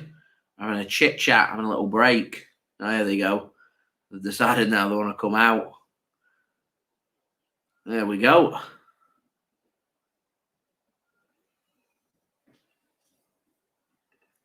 Andy says to Mixed. I'll let him know. I know he'll be joining us for today's live watch along. He's on the lash, as the saying goes up here. So I don't think he'll be joining us today. I'll let him know. I feel like it's a little subtle flex there from Andy and Allison. When I'm in Singapore next year, I'll show you a picture of what the original Singapore sling looks like. Very jealous. Singapore, a very interesting place to go and visit. And on the bucket list, I'd like to go and visit there one day. Very modern, up-to-date place. Probably got the best airport in the world. I'm not too sure what it's judged on. As we do have kickoff here for the second half. So Spurs attacking from left to right, City attacking from right to left. Spurs get us underway for the second half. And I don't think any changes have been made. I'm wondering how long it'll be before we see King Kevin De Bruyne come on for Manchester City as Ortega-Moreno gets his first mop-up session of the second half, cleaning up there for Manchester City.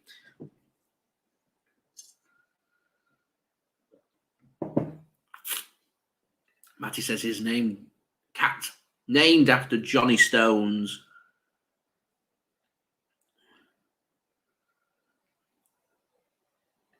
There we go. Andy says it's the best airport. Outstanding. What's it judged on? How do you determine what makes an excellent airport? Is it like wait times, queue times, how it looks, facilities? You know, most of the time when I'm flying out, it's from Manchester Airport, and the place is a bit of a hole, to be honest. Whether that be Terminal 1, 2, or 3. I'm just trying to think now of what good airports that I've been to. I've been to Charles de Gaulle in Paris, in France. That place is ginormous. Schiphol Airport in Amsterdam, another pretty big airport. Got very up-to-date modern scanners for screening there, as they do. Andy says, there you go. Changi Airport, so facilities, gardens, hotels, just advanced. It's better. And Charles de Gaulle just not got many options for something so international, so big. A little bit of a European hub for international travel around the world, and it's just a little bit underwhelming, isn't it, really? I'm sure there'll be some people out there who say Paris is a little bit underwhelming as well. Although I'm not going to badmouth Paris because I like Paris. As long as you go in with your low expectations and, don't go in with it expecting it to be this tremendous place. And you go in with low expectations, it's all right. Here's Josko Gvardiol to Bernardo Silva. Phil Foden takes a heavy touch. A little bit like London, to be honest. A little bit like Marmite. Some people like it, some people don't. And Alvarez, surely! Oh, are we ever going to score at Tottenham Hotspur Stadium? How has Julian Alvarez missed?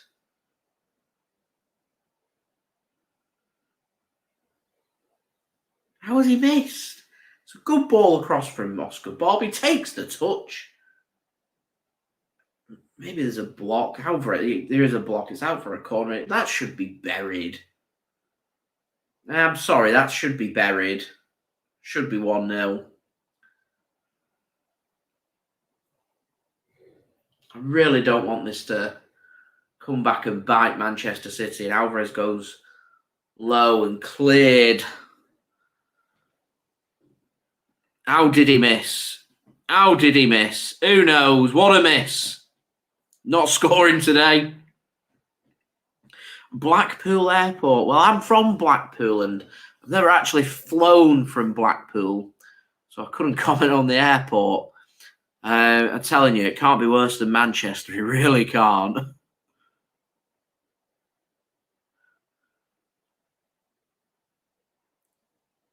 Nathan Ake just mops that up. Yeah, I tell you, you've not seen pandemonium until you've been to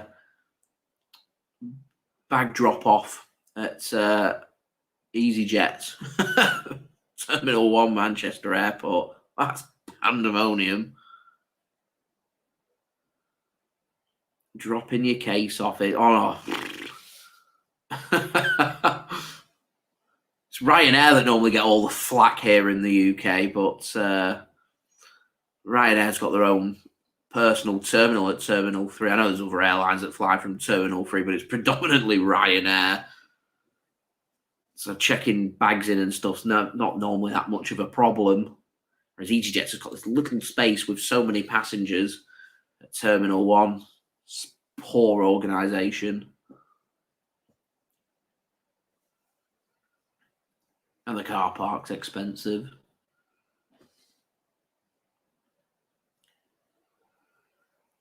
That's a good ball. Gvardiol! Wide. Corner. Another corner for Man City.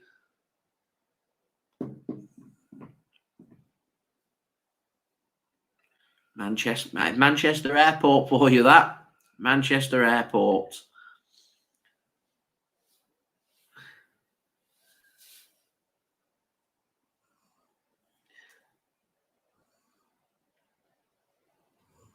I do have to say, though, Departure Lounge, Manchester Airport, is one of my favourite places to be.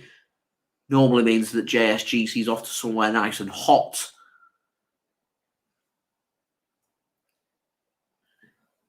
Another corner then for City.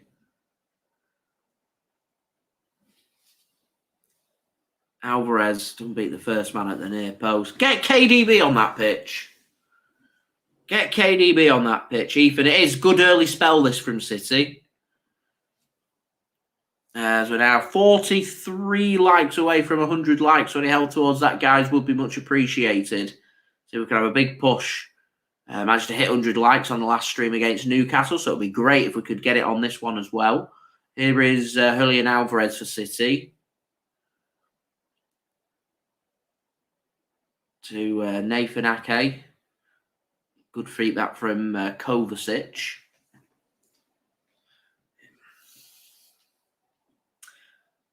Gvardiol just can't play his pass in, and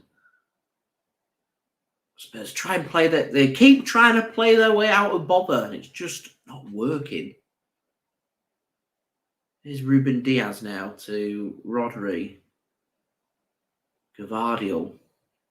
Yeah, we've seen Oscar Bob go in a more central role, and that's well cut out from Hojbjerg, and good pass into the channel, and referee says he gets the ball on that challenge on Kulusevski. Stays down, Kulusevski. Man City continue to play on. Bernardo gives the ball away. Here's Werner. He's got the run of Brennan Johnson. And it's good goalkeeping that from Ortega-Moreno. Johnson just gets there ahead of Ortega-Moreno. He's under pressure, so he has to he kind of just toe pokes it, and the keeper just scrambles it away from Brennan Johnson. Good goalkeeping that from Ortega-Moreno. Dare I suggest he's too good to be sat on Man City's bench for the large majority of the time. He's a good goalkeeper.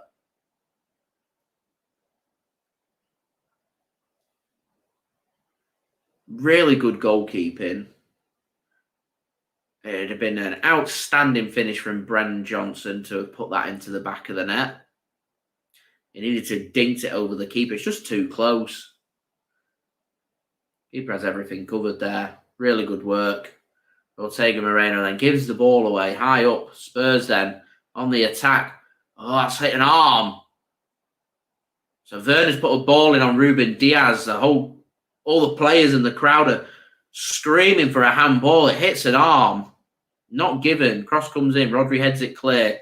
Out for a throw-in. Now the fans will start shouting at the referee.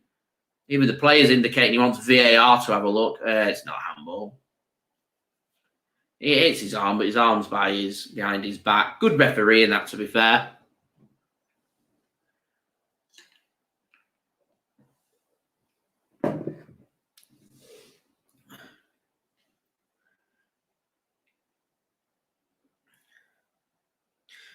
Yeah, I said they've had a look at it, and I think they've said play on.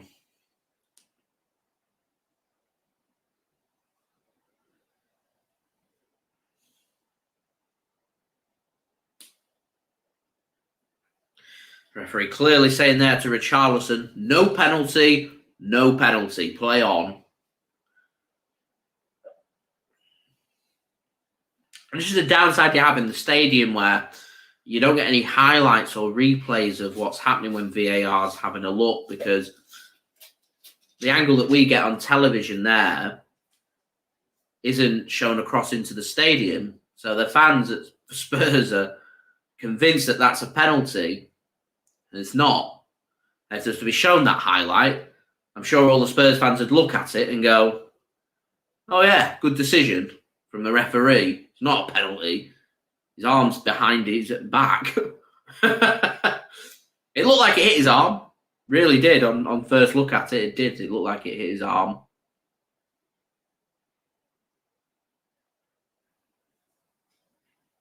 Spurs taking encouragement from that. Trying to get further forward here. And it comes on the left-hand side through Udogie. He's got nowhere to go. So he's just forced backwards. And even Romero's putting his arms up saying, I've got no choice but to do a sideways pass. Where's the options? In the end, VDV plays a ball forward and Udogie's checked out there by Kovacic, and he's into the book for it. Kovacic not happy with that. Him and Richarlison now having some words with each other. I think it's important that City just keep a level head.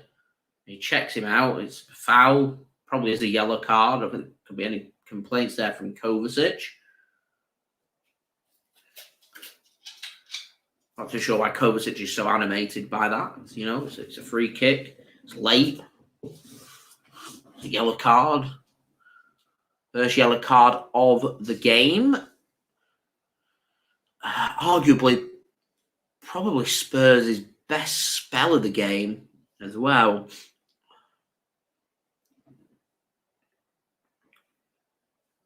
As we're now 39 likes away from 100 likes. When you help towards that, would be great. Do subscribe as well. There's VDV at the back for Tottenham Hotspur. Vicario then works it to the right-hand side. Here's Romero, comes off Oscar Bobbin out for a throw-in. I think now's a good point just before the hour mark for City to start preparing the substitute bench and start getting some players on fresh legs. Your De Bruyne's, your Doku's.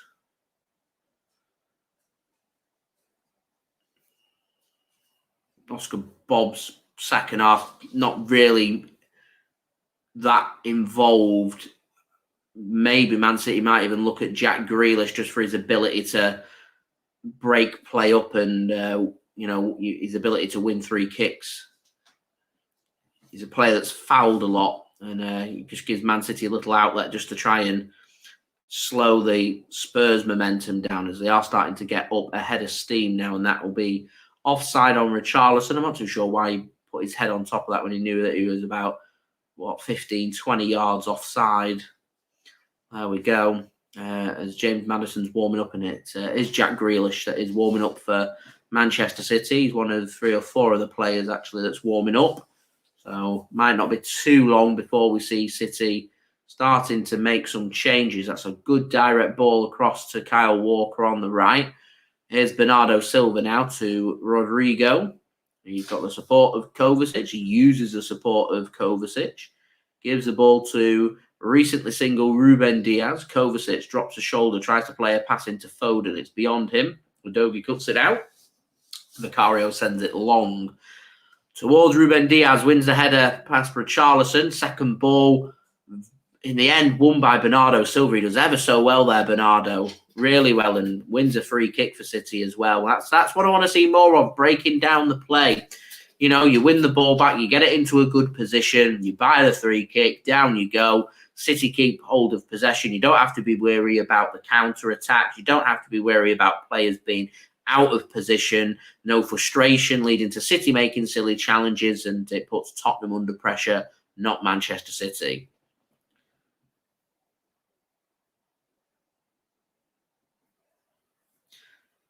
As it is, Udogie goes into the book for Spurs. Bernardo Silva in a bit of pain. Looks like he's in a lot of pain. He's struggling to walk.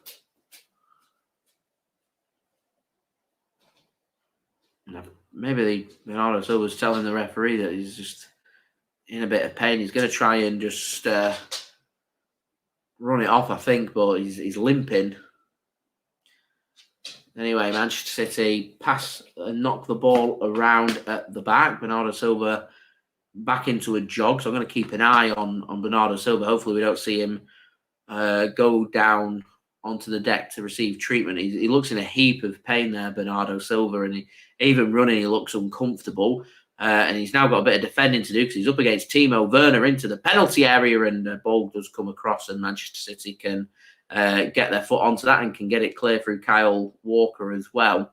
Hojbjerg wins the loose second ball for Spurs, and they can have a little bit more possession here. City got everybody back inside their own half. Not the best of passes, but they get a second bite at it. Bentancur does. Works it to Johnson. Squares it across, and it goes across everybody in the end. And Richarlison now has to backpedal and tries to play a pass into Kulusevski. Knocks it beyond himself. There's too much on it. Gets a faintest of touches from Rodri and goes to ground. I don't think he asks the referee the question. The referee, just to ensure that everybody's on the same page, just says it's no penalty, and it wasn't a penalty. Here's Kyle Walker. Needs a bit of help. Doesn't come, and I think a free kick given against Kyle Walker there in the end. And his game's getting scrappy. And Kyle Walker went charging in, bull in a china shop, and he follows through on Udogie. Yeah.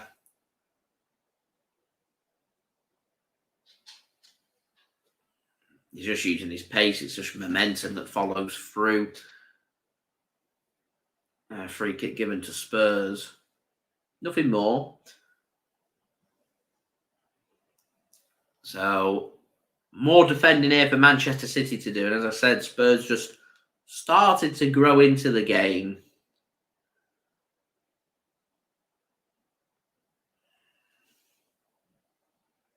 A couple of the fans with the phones out fancy that this might be a big opportunity to get a goal on camera.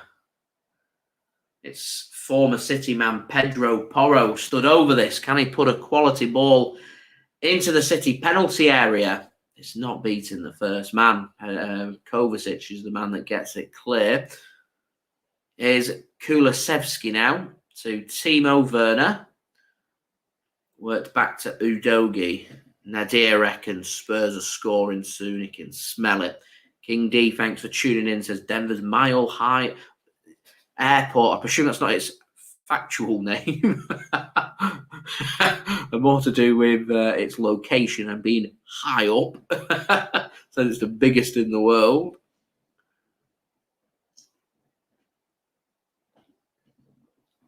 I tell you what, if that's its official name, that's brilliant. Right, a couple of subs being made by City. And it's cometh the hour. Cometh King Kevin De Bruyne coming on for Manchester City. We are also going to see Jeremy Doku come on. So, interesting to see who it is that's going to be coming off. As I think it was Bentancur that goes in with a clash. Romero actually going in with a clash of heads with Rodri. And it's not a clash of heads, it's a shoulder to shoulder in the air, holding his head. Goes down, free kick given. Again, nothing more than a free kick. Ruben Dias, look at Ruben Dias, he's leading that defence there. He's telling his defenders where he wants everybody. He's telling Kyle Walker, stop yakking, get into position. And Spurs go with the early free kick. So Spurs go with the early free kick. They want it to be retaken. Nobody's paying attention, and Pedro Porro plays it beyond. And Pedro Porro's having an argument there with Brennan Johnson, saying, why are you not switched on? I think Spurs wanted the City substitutes to come in so they could retake the free kick. It's a waste from Tottenham Hotspur as the changes are made by City. So Jeremy Doku comes on for Oscar Bob. I'm going to presume that that's more or less like for like. And De Bruyne is going to come on, and it's going to be Alvarez. I thought it might have been Bernardo with that little knock that he took before that might have come off. So I think that's going to be Phil Foden maybe going up top. And Kevin De Bruyne may go behind Phil Foden. Maybe Man City looking for a bit of midfield control, so they're going to stack that midfield up. Kovacic then goes back to Ortega-Moreno. Kevin De Bruyne gets the ball under control for City. And Phil Foden is the man leading the City line. Works across to Jeremy Doku, and he slips. And it's not the first time we've seen City players slip. Pedro Porro can't believe that a throw-in's gone against him. He wanted a free kick, and it just took all of Doku's momentum away slipping there.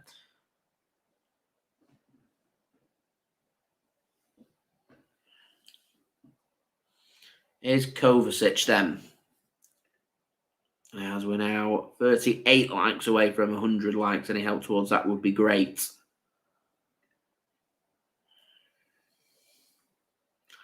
Here's Phil Foden for Manchester City. And, it nearly dropped into the back of the net from that Foden cross. Falls to Bernardo, dinked in, headed clear by Spurs. Only as far as recently single Ruben Dias. Here's Doku now. Take your man on, Jeremy. Got the pace. Pace for days. He goes down. City want a free kick. It looks like a throw into Spurs, that, and is a throw into Spurs that they want to take quickly. And here's Brennan Johnson. Dinks a ball, looking for Kulusevski. And recently single Ruben Dias has got himself into all kinds of problems there, and it's a throw into Tottenham Hotspur. Matty asks, who's my Manchester City player of the season so far? A good question.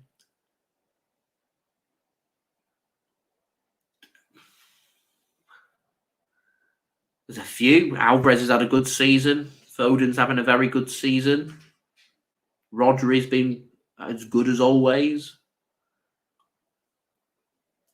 Erling Haaland, when he's not been injured, has topped the goal-scoring charts. Not an easy thing to do. Gvardiol's growing into his own. There's a few shouts out there.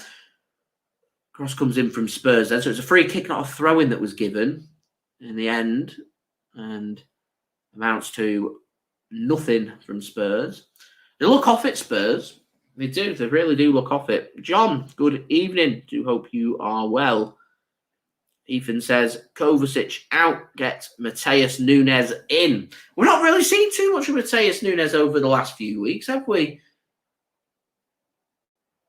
He impressed me at the Club World Cup and then not really seen too much of him since. Here's Brennan Johnson. Just hooks the ball into the box, headed clear and offside flag up. And 22 minutes remaining here, 0-0. And some work for Manchester City to do.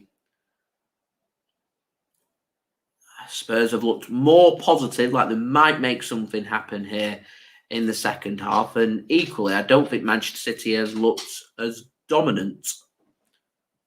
So there we go. City then just send it long, clear the ball, clear the channels, and Spurs could just about get that under control. Has to go all the way back to Vicario in goal, and Spurs, yeah, they don't manage to keep it in. It looked a bit shaky, all that distribution. In the end, City have themselves a throw-in. De Bruyne to Bernardo, back to De Bruyne. Goes for an early ball in, and Vicario spills that one and gathers it up at the second attempt. Remains 0-0 and 21 minutes remaining here. And that's well cut out by Josko Gvardiol. That's good work from City. Is Doku to the byline, and De Bruyne just can't keep that one in. And out of play for a goal kick. It was just a little bit too much on that from Jeremy Doku in that pass to Kevin De Bruyne. So it will be a goal kick to Spurs with 20 minutes now. The clock ticking, 20 minutes remaining. And we're seeing James Maddison getting some instructions and getting himself changed. So he's going to get roughly 20 minutes to see what he can do. And Ruben Dias commits a foul on Richarlison, and Richarlison squares up to Ruben Dias, and once more looking for a reaction from the City players there, and none of the City players are biting as Dias, for his challenge on Richarlison, goes into the book.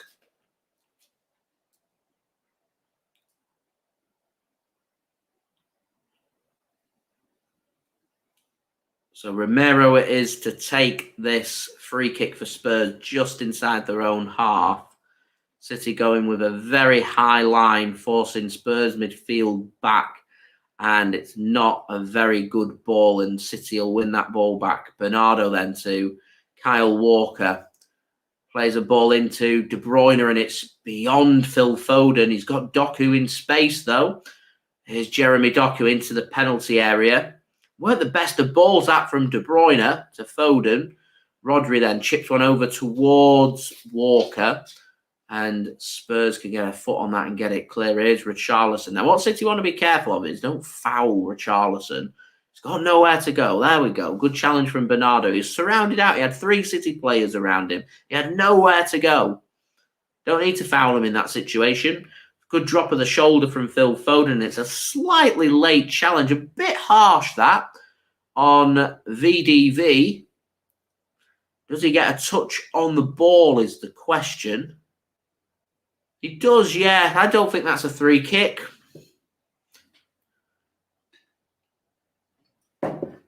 Never mind. I'll have the free kick.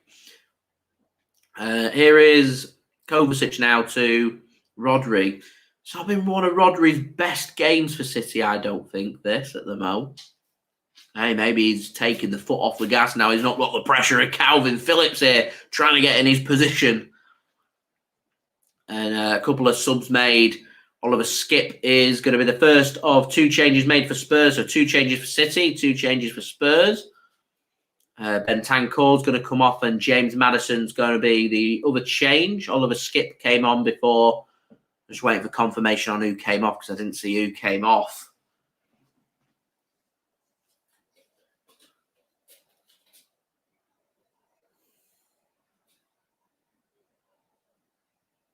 It was Brennan Johnson that came off. He's not had the best of games for Spurs. So the question is, will it be one of the substitutes that makes the difference? Will it be Kevin De Bruyne or a James Maddison? Oliver Skip plays a good challenge a good pass into the channel. And De Bruyne gives the ball away there.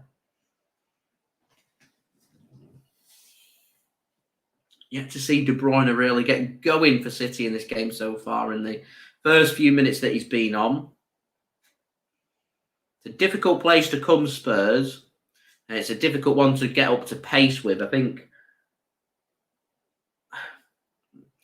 Jeremy Doku, again, has just been another one that's just...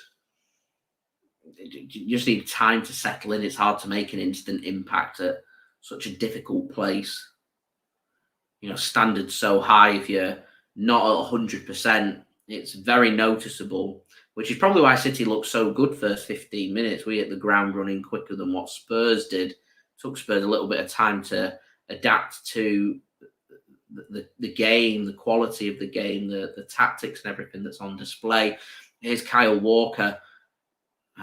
Tries to get a pass in towards KDB, and that should be a corner. He's given a free kick against De Bruyne. It's shoulder to shoulder. Shoulder to shoulder. The City fans behind the goal and behind the corner, they're really not happy with that. Let's have a look at that. De Bruyne just has a check of where VDV is. It's a shoulder to shoulder coming together. VDV's just not as strong as Kevin De Bruyne there. Obviously, VDV's not going to complain about getting a free kick there. A weak one, that.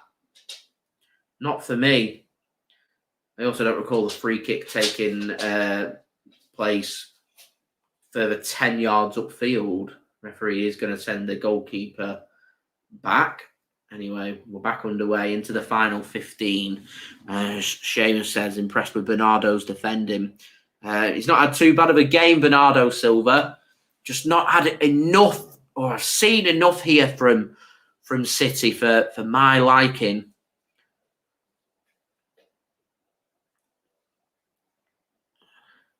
At the moment, it looks like we're set for a 0-0. We're set for a replay as Pep Guardiola moaning and complaining to the fourth official talks his way into the book as well. So at 15 minutes, can we find a winner? Can we find our first goal at Spurs' new stadium? That is the question. As Romero sends it upfield, cut off. Doku finds Kovacic in acres of space, and Doku's got a bit of space to work with here.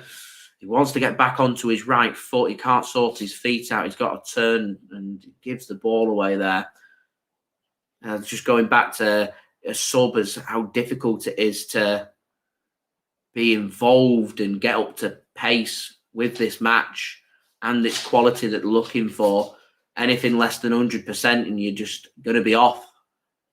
That's what you just saw from Doku there.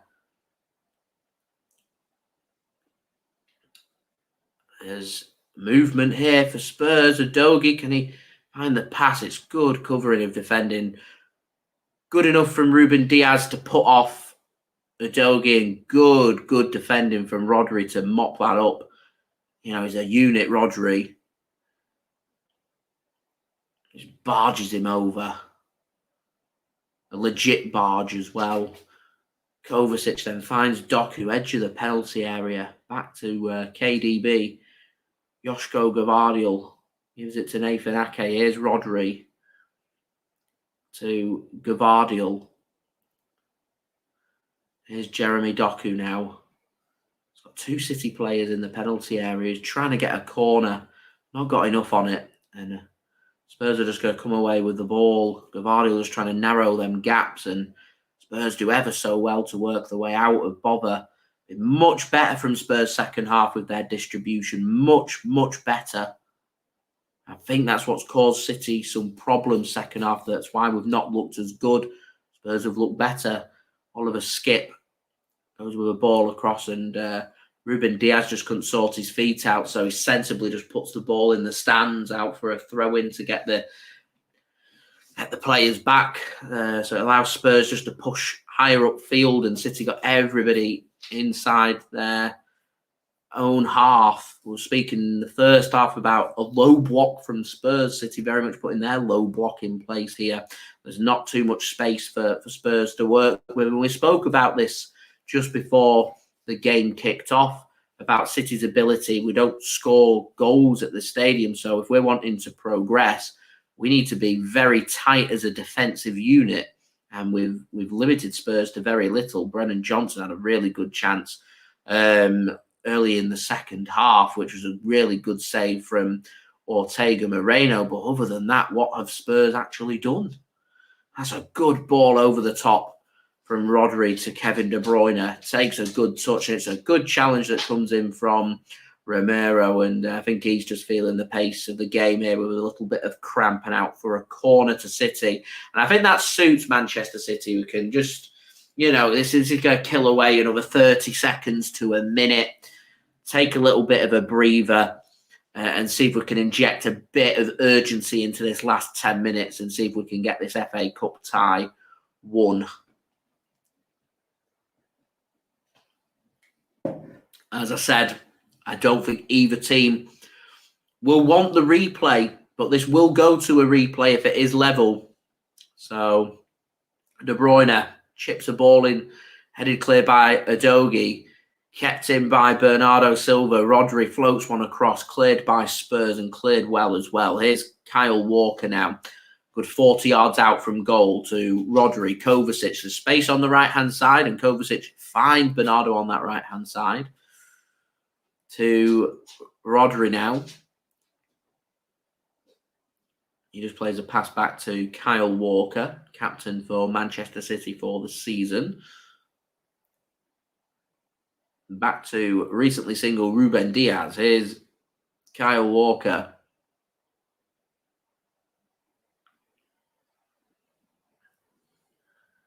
Here's Jeremy Doku now. Take your man on. There we go. There we go. The injection of pace. It doesn't fall to a City player, but Spurs relied on luck there to get the ball back, and Bernardo into the penalty area goes down. He wants a penalty. The referee says no. Bernardo's going to complain about that. I don't think there was too much in that for me, to be honest. Here is Kovacic to Kyle Walker. Bernardo Silva seems to have stopped his complaining, so I'm going to presume that there wasn't too much in it. Here's Jeremy Doku. Doesn't put a ball into the box. Up against Pedro Porro. I mean, the fact that Pedro Porro's got a big smile on his face and he's looking forward to defending against Jeremy Doku tells you all about Jeremy Doku so far. But here he is now popping up again into the penalty area, and it falls nicely to Bernardo, and straight at the keeper. Anywhere else, and that's into the back of the net. Yeah, it's a nice clean connection. It's on target. He asked the question of the keeper. Unfortunately for Manchester City, it's straight at the goalkeeper. I mean, even then, there's three bodies that it has to go through to get to the keeper. It's not an easy save to make because you're going to see it late. I said anywhere else other than straight at the keeper there, and I think he finds the back of the net because the keeper just isn't going to be able to see it until late, and there's plenty of power put on that shot from Bernardo Silva. But another effort as Phil Foden wins the ball high up, and surely De Bruyne! Oh, I don't believe it! How's he not scored, KDB? It was given away by Hojbjerg. I was lost for words because I couldn't believe that Hojbjerg had given the ball away to Phil Foden in such a good position. De Bruyne has time, and De Bruyne should be finding the back of the net. In the end, it's a yard wide. Pep can't believe it. That's the best chance of the game. Maybe that Alvarez chance before. There's been some good chances. There's been two or three, really, that City should be finding the back of the net. I think, as I've said before, that I don't really think we've missed Erling Haaland too much, but I think this game has demonstrated to me that for the first time, whilst we've had that Haaland injury, I think we're feeling a little bit of the impact of not having Haaland as the option, even if it is just to put him on the bench and have a bit of an impact that, we're allowed 5 subs. Haaland's training now. even if you just chuck him on for 5 minutes just to cause some problems. And Jeremy Doku goes down, grabs the ball, wants a free kick, and a free kick given against Jeremy Doku there for handball. Pep Guardiola's got a sarcastic smile on his face, not happy with that decision. Here is Udogie then playing a ball forward. That's a good ball forward here. And here's Timo Werner. He's up against a quick Kyle Walker, and Werner goes through the back of him, and that will be a free kick to Manchester City, which Timo Werner's not very happy about. The Spurs fans behind the goal not very happy with that, because if a free kick weren't given, it would have been a corner for Tottenham Hotspur. Good covering of defending there from Kyle Walker. I don't think there was too much in that, to be honest.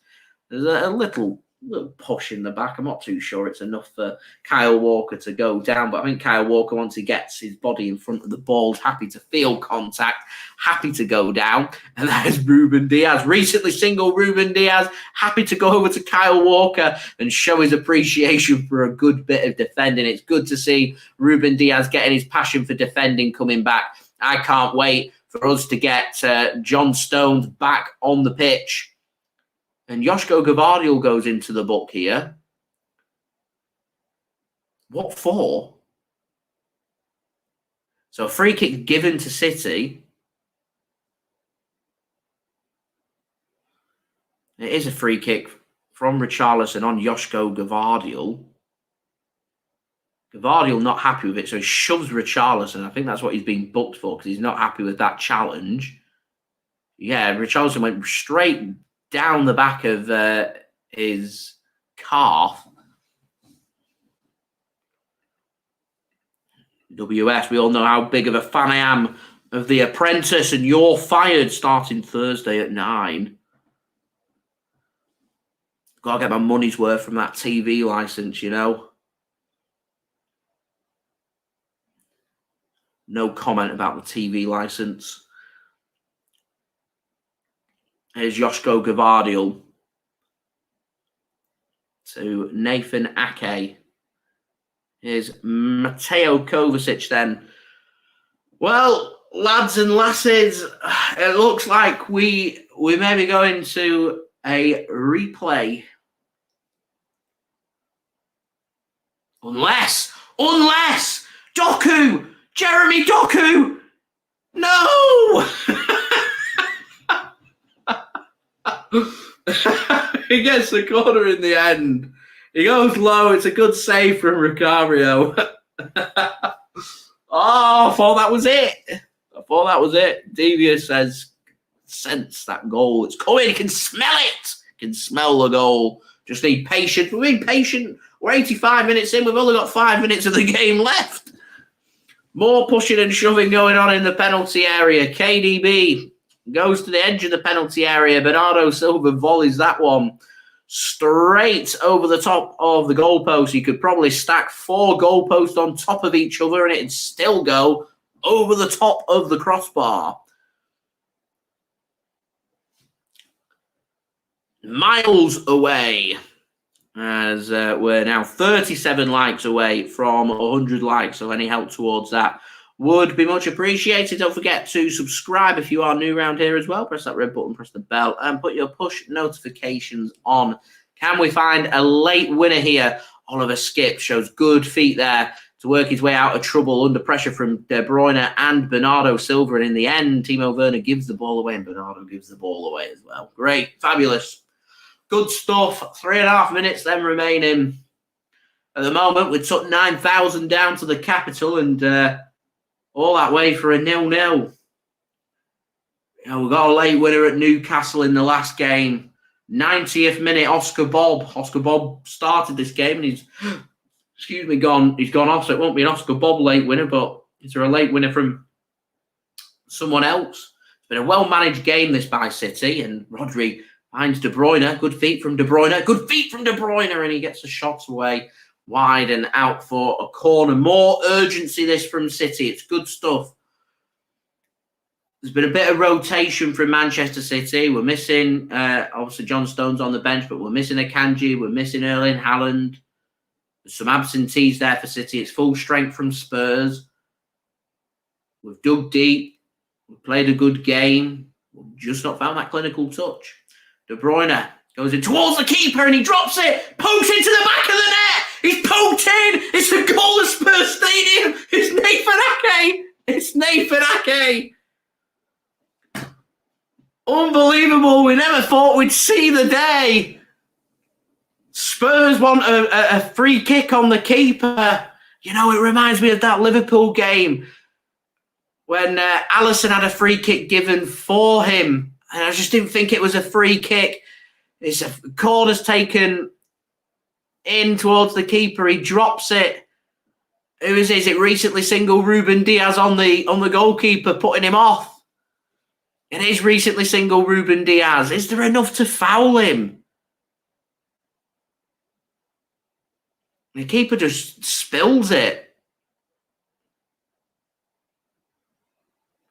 Now, keepers are given far too much protection. For me, it's not a free kick for me.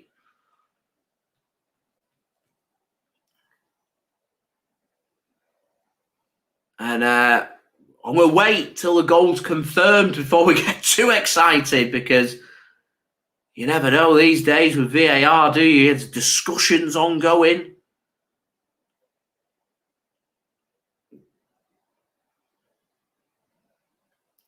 The Spurs really not happy about this.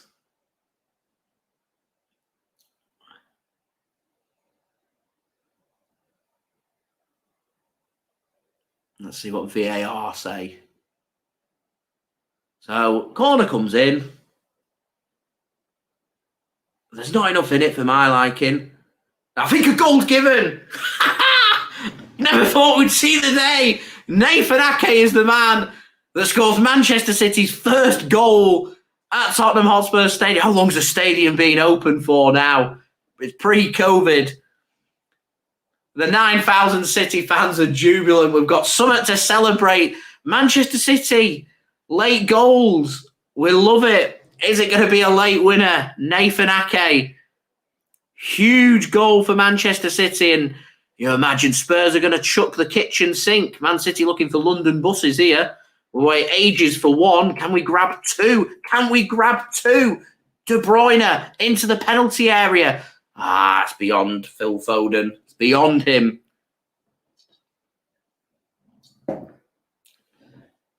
And we're into added time then. How long do we get him?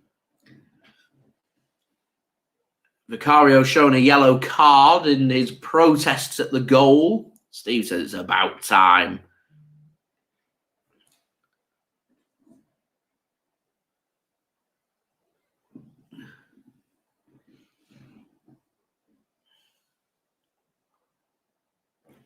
Marius, I think that's a perfect summary. It's a really ugly goal, but in a place where we struggle to score, they all count. We needed to find a way to grab that goal, ugly or not, and we've managed to make it happen. First of 5 minutes then added on here, as Hojbjerg has come off and Scarlett has come on for Tottenham. As I said, expect the kitchen sink to be chucked at City. And Josko Gvardiol should win that foot race, and the offside flag goes up against Spurs, and City just happy to take their time now.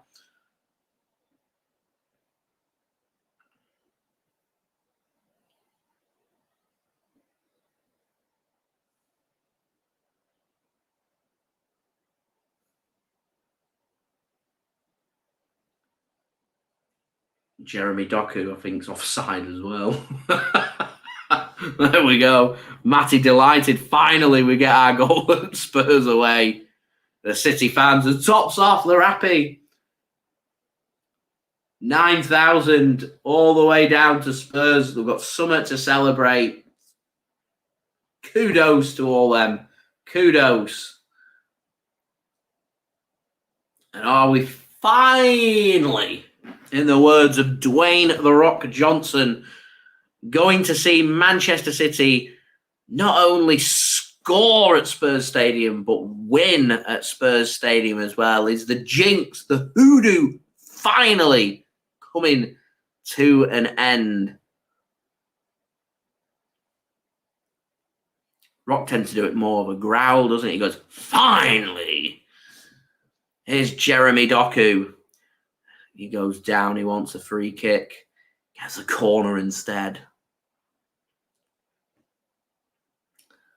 Manchester City in no rush whatsoever. They are 2.5 minutes away from knocking Spurs out of the FA Cup and marching to the 5th round of the Cup as well. And City happy to waste time in the corner and get themselves another corner from Doku on Pedro Porro. Pedro Porro no longer smiling when defending up against Jeremy Doku. Pep Guardiola scratching his head. Knows he's got 2 big minutes to go here. You just know that Man City's reward's going to be Liverpool away in the 5th round.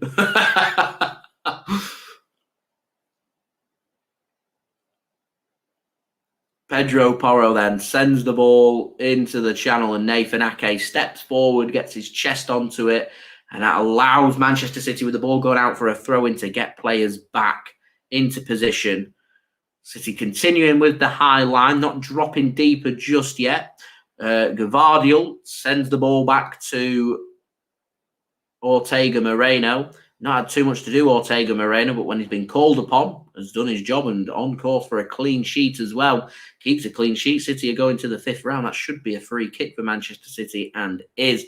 So with around a minute left of the match, plus whatever the referee is going to add on to add it on time, it's my time to give my JSGC man of the match for this game against Spurs. ITV, where this game's been broadcast live, have given it to Nathan Ake, the goal scorer for Manchester City. You can't give it to anyone but Nathan Ake, clean sheet, looking good defensively. And he's the man that scored Man City's first goal at Spurs' new stadium. So it's got to be. Here's Jeremy Doku, corner for Manchester City. Jeremy Doku's not done. He's come on and he's struggled to get to pace with the game, but when it's got round to Man City actually defending and seeing this out as a Poznan erupts at Spurs' stadium, Jeremy Doku's managed the situation so well. And just 10 seconds remaining. So don't forget, leave a thumbs up. Do subscribe as well. I am probably going to end the stream very quickly after it's come to an end, this game, as I want to get my match review, match reaction, and match analysis out for you guys. So please do leave a thumbs up. 34 likes away from 100 likes. Any help towards that will be much appreciated, as Ange Postecoglou just strokes his moustache as Jeremy Doku goes into the book. How many yellow cards has that been now? The City fans are ready to party. They're ready to celebrate. We're nearly there now. Nearly there. Pedro Porro getting frustrated, pushing Jeremy Doku. It was all smiles before, but it was 0-0. Not anymore. And Manchester City got last bit of defending here to do to see this job out. And there it is, the full-time whistle, and it's Manchester City into the 5th round of the FA Cup. And this ground that's just not been very good to Manchester City, the curse of Tottenham Hotspur Stadium, it comes to an end. The City players are jubilant, the fans are ecstatic. Finally, the curse is broken, and Nathan Ake grabs the goal, the winning goal, the 89th minute for Manchester City, and Manchester City progress into the 5th round of the FA Cup, and our defence of the FA Cup continues as well. It's been a scrappy game. Man City probably should have scored more than they did, but they all count. It doesn't matter. We win the game. We go through to the 5th round. Tottenham Hotspur exit out of the competition, and Manchester City bidding to retain the FA Cup. I'm not going to say the T word. We didn't mention the T word last season until we were sitting on the T word. We're not speaking about the T word, but we do progress, and it continues again into the 5th round of the FA Cup. And Tottenham Hotspur are a decent team, knocked out of the competition. We've already seen Spurs go out. Arsenal have gone out as well. Where are the threats and dangers left to Manchester City? Well, Liverpool, we can look at the other games now and put pressure onto everybody else and see where we go from there. Lots of people ecstatic into the chat as well. Mario says, finally. Ethan says, the curse is broken. Seamus, you are more than welcome. Andy, see you at the next one. Burnley, midweek. See you for the Premier League match there at the Etihad Stadium. Julia says, all's well that ends well. It's a lovely way to summarise and end that one. Victor, thanks for tuning in as well. Says Up City. So, just as I do my conclusion, quick question to you guys. 5th round, who would you like in the FA Cup?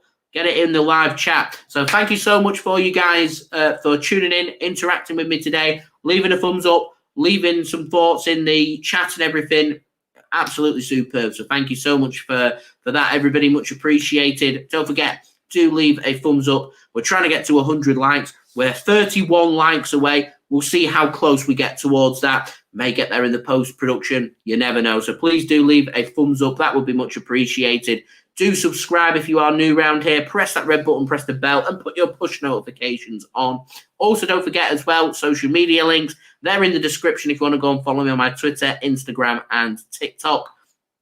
Email also in the description too if you want to hit me up for any sponsorships for any videos or any general business inquiries.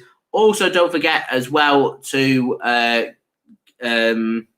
forget my bearings and where we are. Do leave a thumbs up, subscribe as well. They're all the main things. And yeah, thank you everybody for watching. Much appreciated. And I'll see you all for the Manchester City match against Burnley midweek in the Premier League. We can sit back, relax, enjoy the weekend and enjoy the rest of the FA Cup 4th round because Manchester City into the 5th round, knocking out Tottenham Hotspur in their own backyard. Manchester City's first win at Spurs' new stadium, scoring our first goal via a late goal from Nathan Ake. Love it. Thanks for watching. Hope everyone has a great weekend. I hope everyone is safe and well too. Take it easy, guys. Peace. Ciao for now.